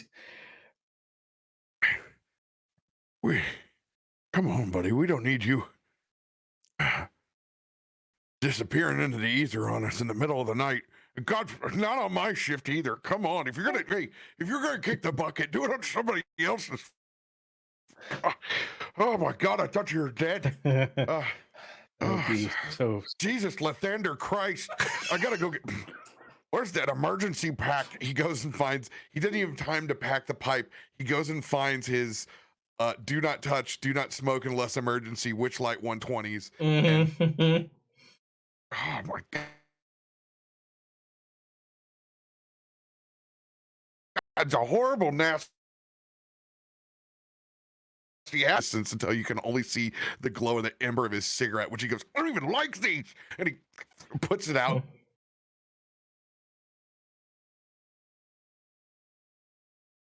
Gable is like terrified at that observation. Mm-hmm.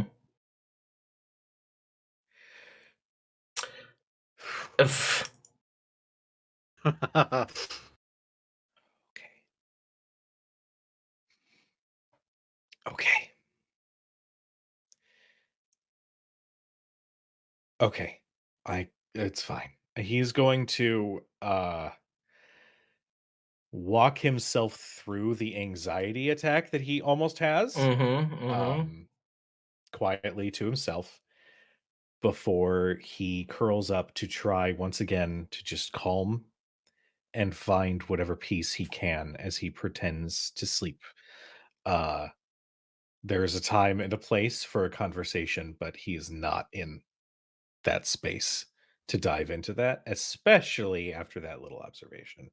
Yeah, as you lay back down and are getting ready to try to go back to sleep, Gable, Bronson, at your severe worry about all of this, you hear a little like a little voice in your ear, and it goes, I heard him tell Soot he'd be okay letting you die. What the? What is that? And she said, oh, just think about it. And then she just doesn't speak up again as the pixie disappears.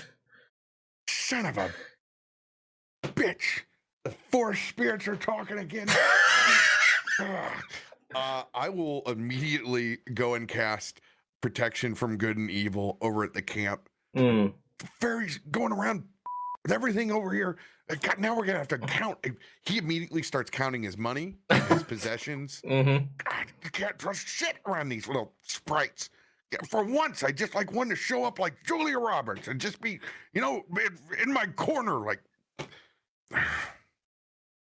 It's a Hook reference for people who don't understand that. Good. Yeah. I can see there's some of the younger folks out here don't get that Hook reference. Just make sure. I wasn't a shot at you, LB. It was that I saw you like specifically affronted by that. It was a general consensus statement. But anyway, yes. Classic film. Anything else for your shift? Bronson, how are you watching Gable closely now after he almost... No, I got this pixie running around here. And I don't remember shit from the earlier That's true. That is very true. I don't remember shit about this pixie. And I'm debating in my head. I'm like, do I wake everybody else up? God, they're going to steal the most inconsequential shit.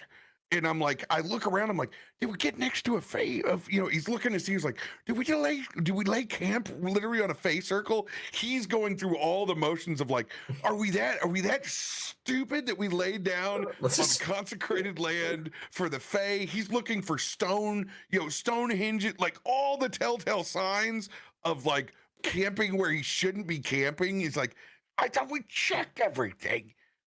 I love this. And as this it's gonna be the entirety of you also not Gable, Bronson, you can see or hear just walking around like all of this stuff, because I imagine at this point, not knowing any of this, to some degree Bronson is probably in his kind of old man confusion narrating some of this out loud as you're walking around looking for stuff. Absolutely. He's right on the line from waking everybody up. Like, he thinks this is the most amateur Bush League adventure shit. We have disturbed some Fae spirits and some pixies, and this is going to travel with us. Oh, God. I consecrate the ground. I use ritual ceremony. I am angrier at myself than when I was at Soot's house. I think. Well, you go about all of this, and eventually your watch does come to an end. But it doesn't stop for me. Okay. Whoever wakes up on the second is getting an earful. Oh, it's Bishop's turn. So good sleep. Pants are kind of warm, but aside from that, Bishop, we have done my friend. What are you talking about? Bad. Let me put on some tea. We'll talk about it. Hold on. I just want to let you know that I've consecrated the ground and I've cast I've done things, okay? Okay. I think that we camped on a Fae circle. Oh, that's not good. Yeah, I went up for a smoke. I didn't smoke all of it. I know it's a horrible habit. I put the damn thing away. It was my emergency pack. It was a long ordeal. But then all of a sudden, this pixie starts whispering in my ear about, "Ooh, did you ever think that Gable would want you to be killed first?" And I'm like, "One, how the hell does this pixie know who the hell Gable is?" And was it Flix? Who the Flex? Flix, are you there? Yeah, I'm here. Oh, this is our new pixie companion. She joined us for dinner last night. She's cool. She did turn me into a plant for a couple seconds. Made me miss valuable chances of insight. But aside from that, if you're gonna be a part of this party, Flex, you need to get your shit together. And I'm gonna go over and kick a tree. Oh. Stop doing that. It can't be good for your toes. He's having a time. He is. He You just got. flicks. I give you some sleepy owlbear tea. I don't want any. I'm pissed off at the. Give you a little back massage. It's like, it's okay, buddy. It's No my wonder the watch. spell didn't Look, work. hey, you just did a bunch of stuff. You gotta go back to bed to get your full rest in. I'm too angry to go to sleep. We got a big day tomorrow. I'm Is gonna put he my- yelling? Put him up. He Oh, he is. realized he's woke everybody up. Yeah, Yeah. Gable, you've heard this whole thing. Flame hand. What's going on? No, whoa. Everything's cool. I Everybody's just good. realized that Gable is actually living the Truman Show of my life. I'm over the corner like, yes, I witnessed this entire misunderstanding. It did nothing to help. It's like Why? you can. What is going on? Bronson forgot that we had Flix as a companion. And now he refuses to go to sleep for my shift, but he needs his rest. Look at him. It's not good for your blood pressure, man. It's the middle of the night. You can't be this angry. Flex is a little shit. That's why. That's true. I definitely am. I think she's fine. What'd she do? No, she's trying to go over here and whisper things in my ear like Gable would be the first one to leave me dead and a bunch of bullshit that I'm not here for, especially not in the middle of the night. You think that's funny? Yeah, you think that's real funny. Well, I hope you are the first one to be left for dead, Flex. What do you think about that? How does that Well, make you okay, feel? hold on. Okay, hold on. Let's just all take a breath, okay? Okay? It's the middle of the night. Tensions are high. And I think we could all do with a nice cup of tea. Give ourselves 5 minutes to really soak it in. And then we'll move forward with a conversation that doesn't involve yelling. Yeah. Bronson doesn't say anything. He grits his teeth and just thinks, you Flex. I hope you can hear it in my head, you little face shit. At least I'm safe It's inside. not in my mind.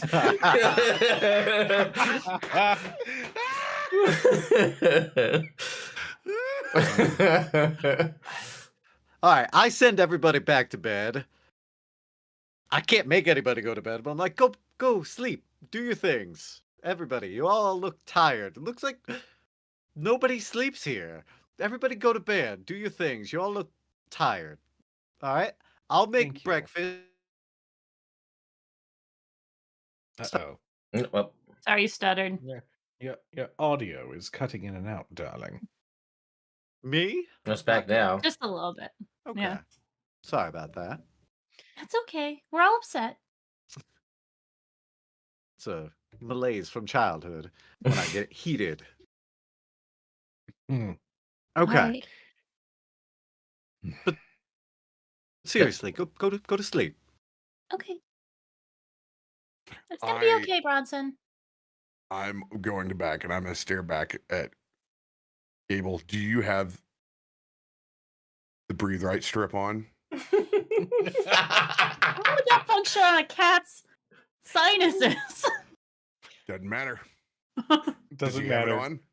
He has it on. You notice too, Bishop, that there's a strip across Gable's nose. All right, then I can go to sleep. If you didn't have it on, I will have it on. I think Jake's audio is cutting in and out, unfortunately. I didn't hear that last part. Mm. But he will have it on, and as he curls up to rest, he's going to remember to breathe. Mm-hmm. I see. All right. And now you all remember to be very aware of your breath right now. Thank you. except for LB. Flicks. Cast manual breathing on all of you. Anyway, yeah, I think as this happens, Bishop, it seems like you have a pretty uneventful watch, unless you're actively looking for something. You know I'm not. I know you're not. It's true. I do. I know that with I have a beautiful little morning. The birds start singing. Sunrise is coming up. I make I'm gonna just get breakfast prepared. I'm gonna take some of the oranges and use the rinds to make little just crap. I can't remember what they're called, but just little garnishes with sugar on them. Yeah. And just I'm gonna make French toast for everybody. And since we were just at Soot's house, it's gonna have a raspberry cream cheese filling. Wow. All right. Mm-mm. Everybody wakes up to the smell of this being cooked. What's that? It's breakfast. Is that French toast? Yeah, why not? We've got it now. I say live life while it's good. And I've got a teapot going, and I've got the coffee beans all ground up, ready to go. Whatever anybody Wow. wants, I'm having tea. Thanks. She pulls out her book. Just let me know when the coffee's ready. Oh, yeah, a couple minutes. Good morning, Bronson. How are you feeling? I see these strips really do the trick. Works for you. I didn't hear you snore at all. Well, you're just so surprised when you have a breathe right strip, just how much rest you get. And as he says that, his tail, the tip of his tail, is gonna go in Bronson's mouth just to mess with him, so he like sputters and wakes up. Do my pants get warm?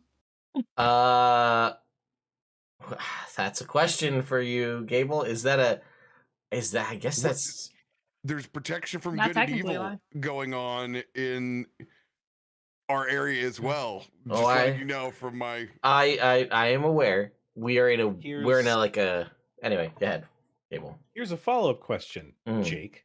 Mm-hmm. Am I within 10 feet of you? I don't know. Are you? I don't I'm just know. making Are you? We'll say no, so my pants don't get warm. Okay. All right. You could just stay 11 feet away from me from now on, as a matter of course. It's just you have this smell about you that's really just unappealing. My apologies for Oh. being so abrupt.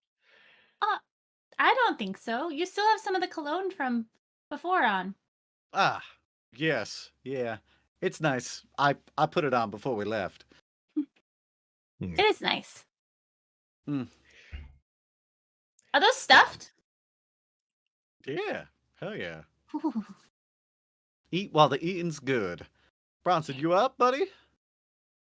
Yeah, sorry. I think I swallowed a little bit of my beard there. The worst. For real. My God, Bishop boy. I could give you a hug right now. Thank you for taking care of breakfast. Hell yeah, man. It's a team game we got going on here. Plus, the quicker we get done, the quicker we can move on forward. I had a wonderful night's sleep, and I'm ready to go. I feel good. As do I. The strip, and he'll take it off. It was like barely hanging on because it's on cat hair, but Yeah. like he'll do the effort of taking it off. Does wonders. I told you. You look like a new cat this morning. Why, thank you. I am Oh. allowing the grace of that nat one to permeate into the morning that you indeed look wonderful. And also maybe a little bit of self-fulfilling bullshit that I just have one thing. Oh, sorry. No, go ahead. I'm sorry, I was just gonna show him my copper bracelets. What were you gonna say?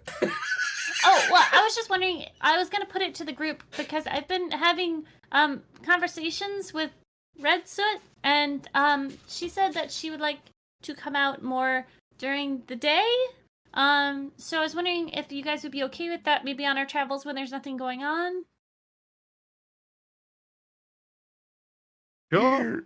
We talked about this. Yeah. As long as it continues to go both ways. Yeah. No, we're good at communication now. Okay. Because as you told me the last time, there's the one that has to fill you in. Yeah. But they already she know is. everything else. I'm just all right. Okay. I see no problem with it. Okay, cool. All right, cool. And Bronson's head. What about the third form? When does it? Do we carry the one when the original form comes out versus the dark shirt form versus this certain? Bronson, you look like you're doing math in your head. Are you all right? I'm just debating whether I'm going to go for a second or a third one of those raspberry cream fills. Do my pants get warm? I'm rolling a deception. It is exactly what you think. It's a 2, so that's a 3. Yeah, okay. You got 100% warm pants. Mm-hmm. Well, that's a harmless little lie. I'm not going to do anything about that. I just look at Bronson concerned and say, all right, Clarence, let's go. All right. You guys set out. I was like, it's tricky because part of me wants to just get you to Cragmaw Castle with some DM overland travel magic. But when shit like this goes down at night, I don't know if I want to do it because so much nonsense happens every time I allow you guys to have any amount of conversation amidst the party. And there's a trinket. Yay! Who's it this for? Is that smash the button. Let the characters talk to each other. Uh-huh. It's my favorite part in the games. Can I get you to roll me a percentile there, Robert? As well. Another trinket for Bronson. Soot does saddle next to Gable for most of the trip and is just chatting with him. Oh, he'll chat right. 5, big 5. I put 5 on it. Still got it. All right. I don't remember if you have this or not, but did Mojo had never left. you had a portable? We did the portable shrine thing for you, right? Mm-hmm. Yeah, so go ahead and roll me another percentile. I have never wrote down a single thing that you've given me past remembering that I have pickles every now and then. That's fine. I remember it. Go ahead. To get a recap of I'll go through it. Go ahead and just roll me another one. Another one. So I put 5 on it twice now? You have. Yeah, that's right. All right. 39. 39. All right. Yeah, actually, I'm looking because you have 40 and 38, so that's letting me know 2 more that you have. So that's another one. So this is a sturdy steel scroll case. So just something to keep all of your scrolls or whatever you want to put in it safe. Again, they're not all crazy, folks. That's not how they all work. So that's right on either side of your ceramic jar that turns sand into salt. Mm-hmm. And the other side of that one with your the 40 was that Black Mountain Stout Ale recipe. I'm going to take the steel container and you put it to good use. And I'm actually going to take a whole pork tenderloin. And I am going to salt that bad boy, season it up, and I'm going to of course slide that into the container. So I'm going to be curing some salt pork on the way. I'm just thinking a scroll case is not that big, but I'm just thinking you're folding over. Yeah, just roll it. Yeah, you roll them up and you tie them. You just roll it up and you tie it and you slide it in a scroll case. He cuts it in thirds and braids it up, and then I didn't say pork loin. I said tenderloin. You did say tenderloin. My apologies. It's tubular in design, so it'll be fun. You doing this with it was just... I mean, Jake went to braiding it. It's all the same thing. It's fine. It'll fit. Chips, it fits. Exactly. Feel them up, fill them up. Let's go. We're rolling out. This is a Can I get one of those Leon? I need to relieve some stress. I quit the in party. the morning unless I get one of those Leon. I quit the party. Clarence, Bishop run. leaves, there's a void in me that could never be filled again. That's right, baby. No. Oh boy. Hi. Halfway through the day, Red Soot comes out. I would like 2 Leon hands, please. Gonna run you 50 gold.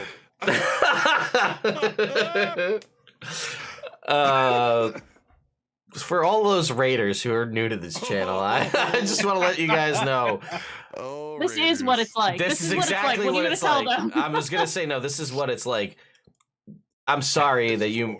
We're not sorry. We're funny. It's true. The trinkets that I have, if you've missed out, you donate channel points to gift the party trinkets. They're from custom trinket tables that I've built up over the years. There's 100 for each class, and they are wildly varying in what they do, as we saw with a scroll case versus these now infamous lay-on hands gloves that we've been talking about. So just a little frame of reference for you if you're confused as to what's going on. So halfway through the day, Red Soot comes out, yeah? Mm-hmm. Yeah.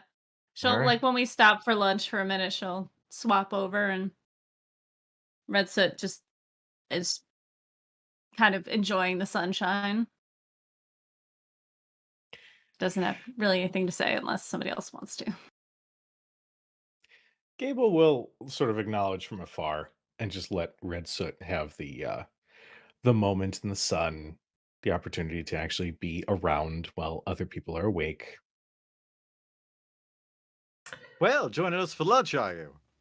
Yeah, it sounds delicious. The memory of a dish is not quite as good as having it yourself. You know what? I believe that. Hunger is a persistent mistress, for sure. Definitely. Bronson, what's on the menu for lunch? Well, we got a couple of choices here while we're out on the road, and I wanted to keep something relatively quick, but we did secure some good trimmings from back at Soot Family Farm, and I figure why put to waste? I'm gonna pull out some fresh cream,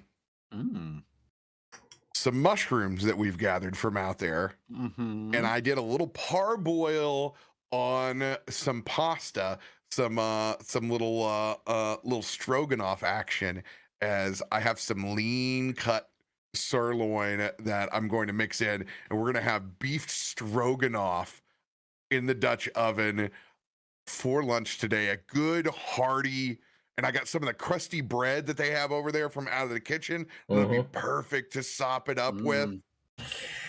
Every goddamn time with you, Robert. Yeah, I had a big dinner, and here I am thinking about beef stroganoff. All right, so here's the plan. All right, so whether it's at Unplugged or some other time, we're gonna have to rent like an Airbnb where we all stay at to play a game in person.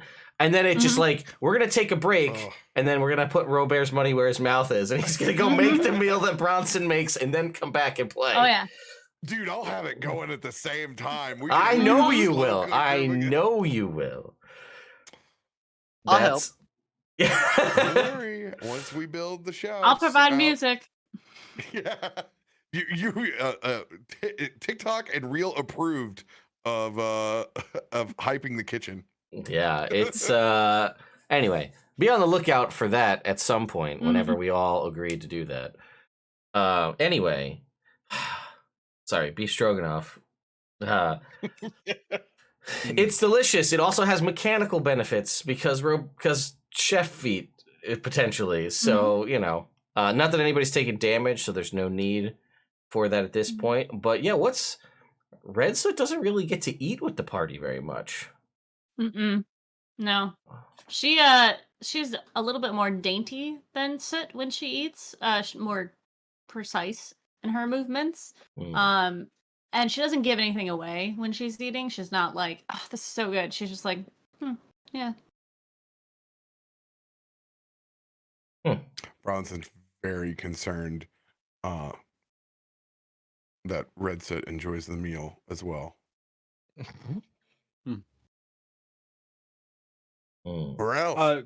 Quite delicious, Bronson. You've outdone yourself, truly. Yeah. Yeah, we can't do it without the Soot family farm ingredients. How often are we getting in the field come across fresh beef and good cream? And not to mention this pasta. We're using the hardtack stuff. This was homemade, and they parboiled for us too. It's just a treat. Thank you. You're welcome. Life is good.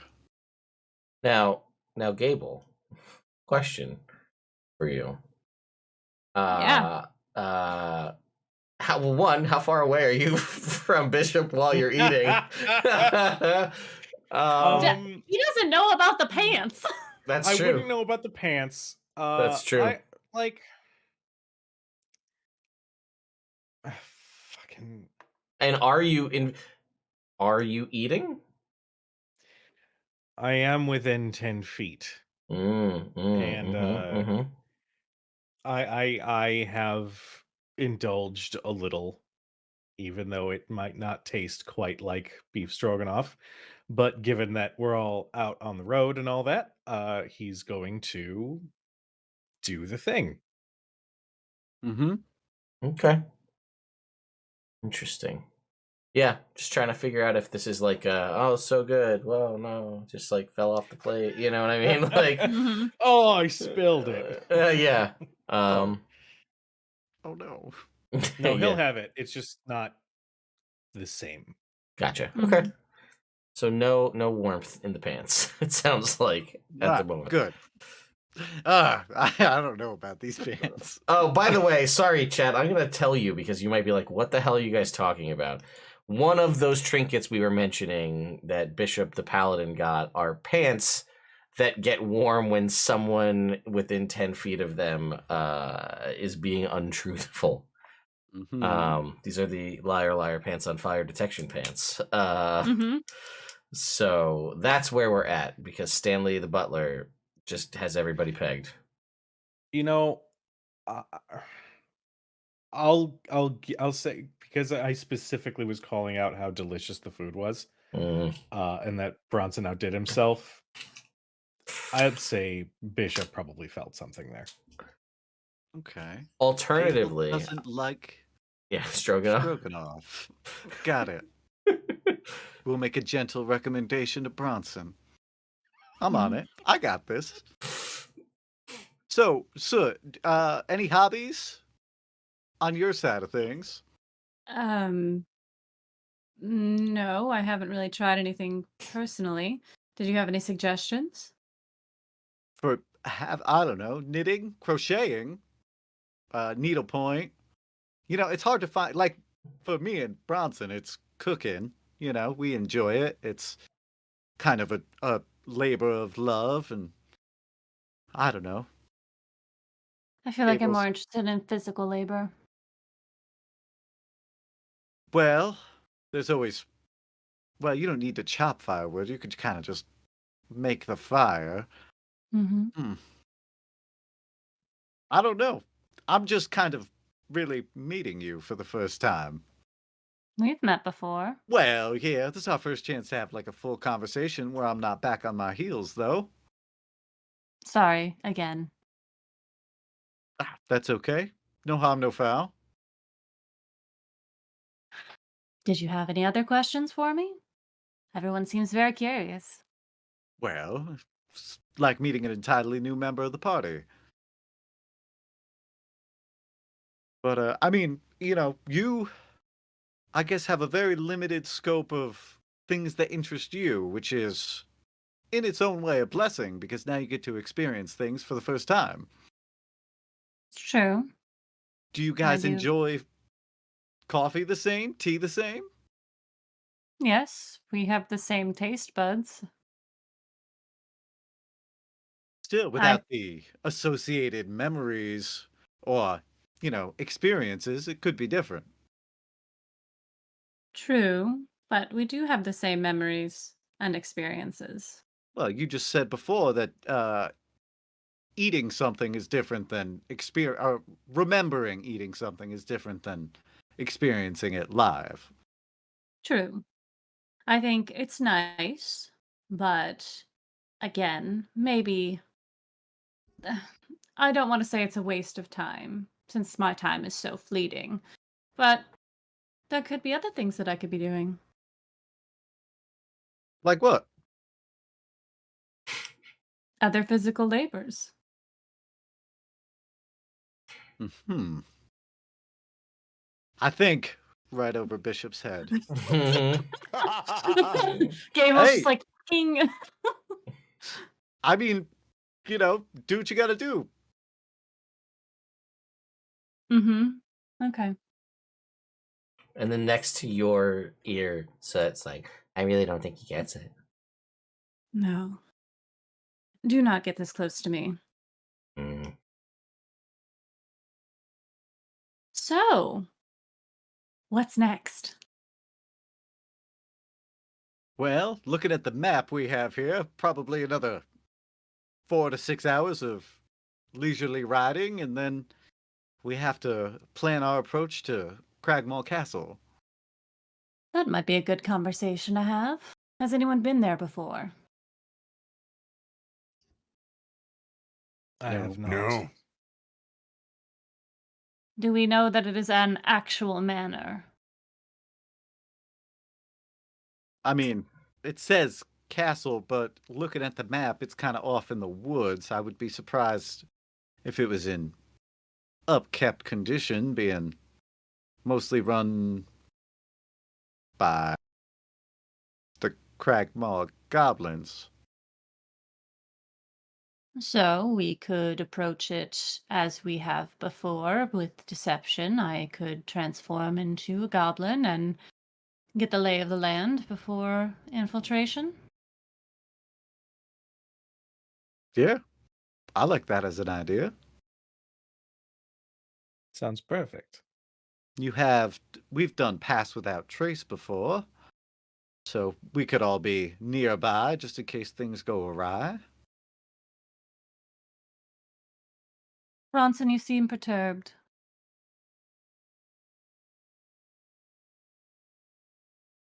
Long night. Yes, it was.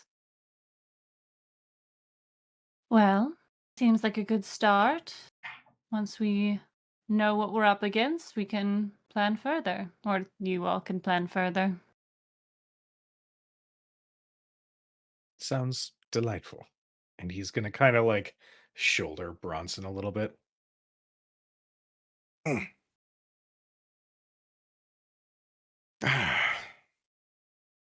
Any of them scones left? Bronson, Yeah. Whoa. I actually have something for you. Really? She will. Yes, I thought you might like it. She produces a book and hands it to you, and it is the new trinket, the cookbook labeled 101 Ways to Cook Good Berries. I fear that it is of no use in our hands. I would say I know 99, but 100 and 101, that's going to be new business to me. I'm glad you like it. It's quite thoughtful. Thank you. All right, we're going to play a little game. Oh. All right. And he places his index finger in the middle of the open binding. And he flips the page. Mm.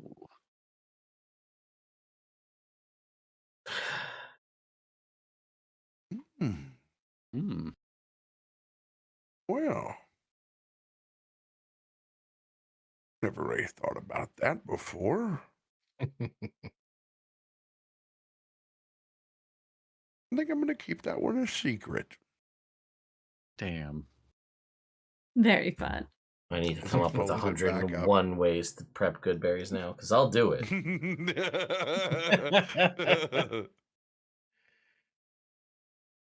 Yeah. He's got a big smile on his face. Looks like I need to get started. And you will see he is definitely making a mash of good berries currently. Is it good berry jam? Yeah, we're gonna need to take a little time on this one, so I'm gonna have to get started early.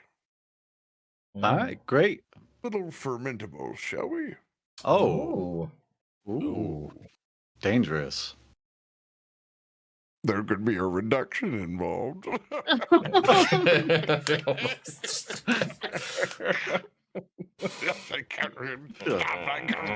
Bronson, you are spicy, my man. 101. I barely slept last night. This is gonna be tough. Oof. Okay, I'll just a recipe. I can't do this. I can't do this to my party. You expect me to be on my A game? Rest and get all my mana back. I'm gonna do. I'll do one a night, and I can do enough theory crafting just on that on variations, depending on whether we have the ingredients fresh or stored, or where we could possibly get from the next store, or maybe even harvesting while we're out. Thank you. Of course. Behind Bronson, Gable like holds a thumbs up while looking at Soot. She gives a thumbs up back.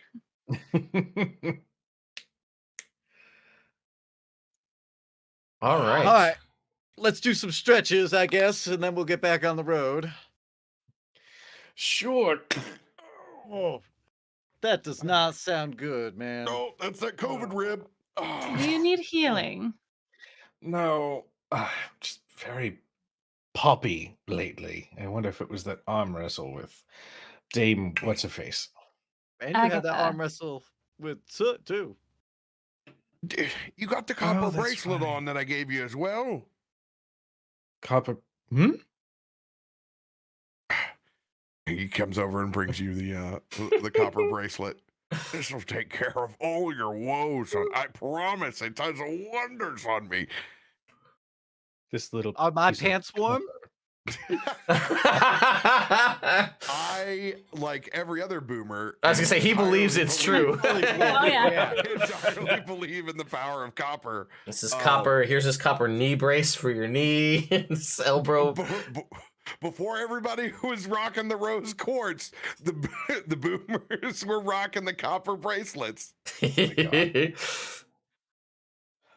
Oh, thank you. I truly believe this will solve my woes.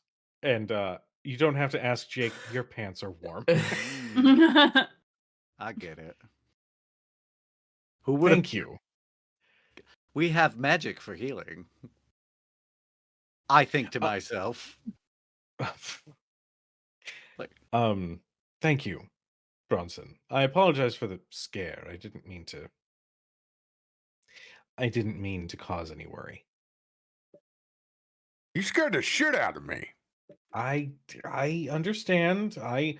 You go long enough not knowing that you have a health problem, and suddenly when you're staring it in the face, it can be a little scary. Yeah. You need to take care of yourself. Let us help.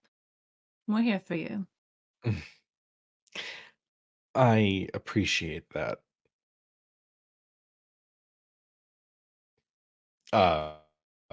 Shall we continue? Yeah. So Clarence, away. we are now breveting ourselves to the outside of Cragmaw Castle just in time for this episode to end, because we'll never get to the story, and that's fine.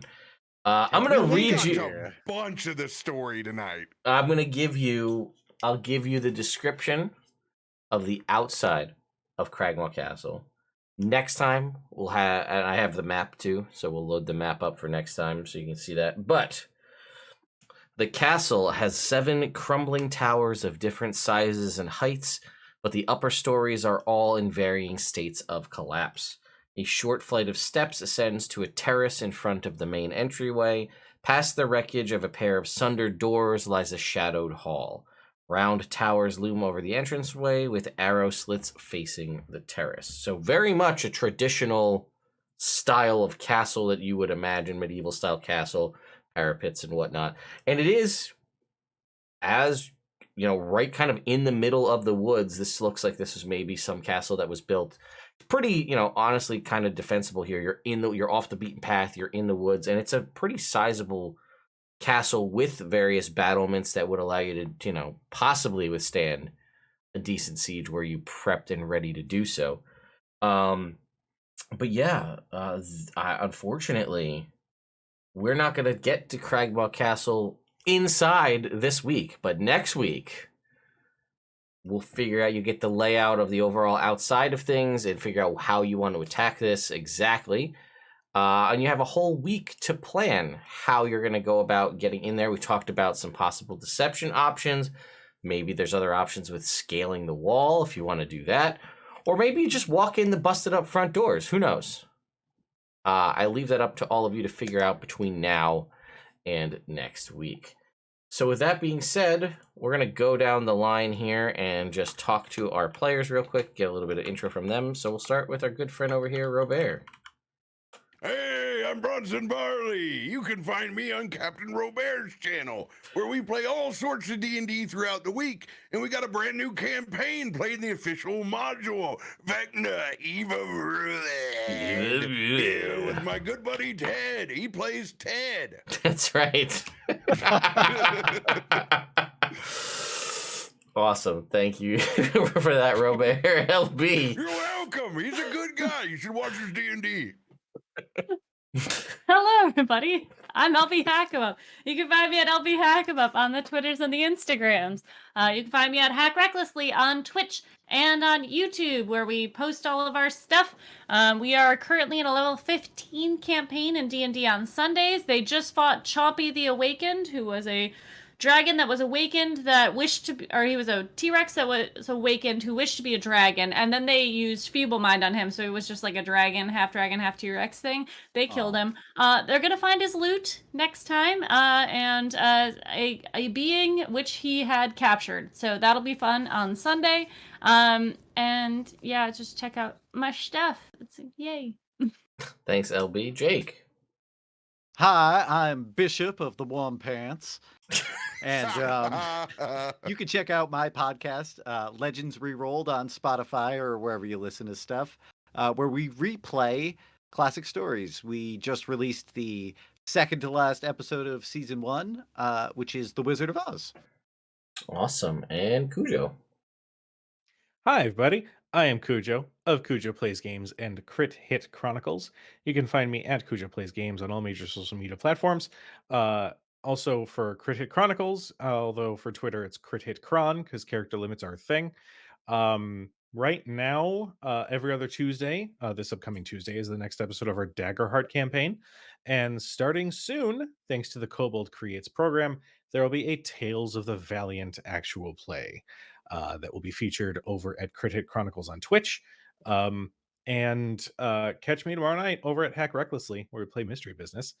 And other things that I can't say just yet because it's not time to reveal them. But fancy. Yeah. All right.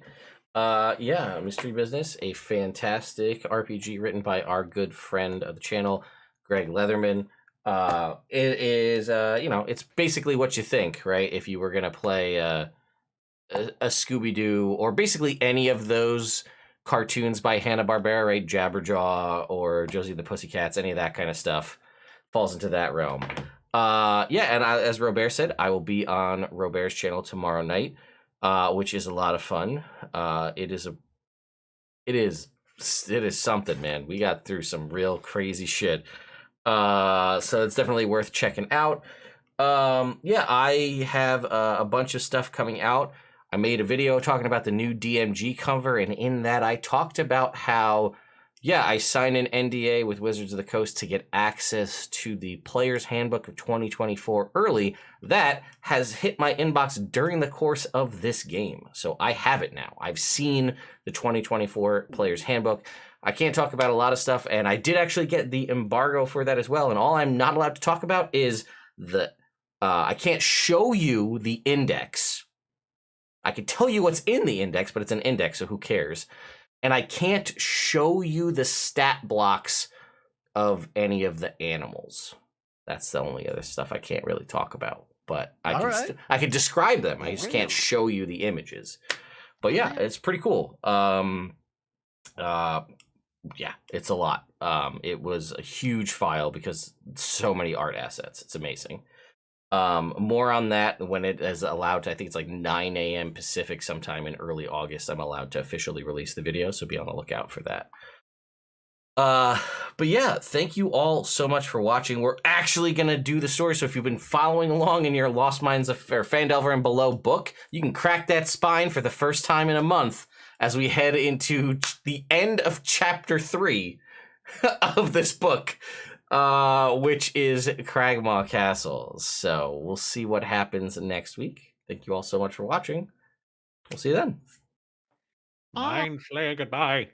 Goodbye to everyone except for Flex.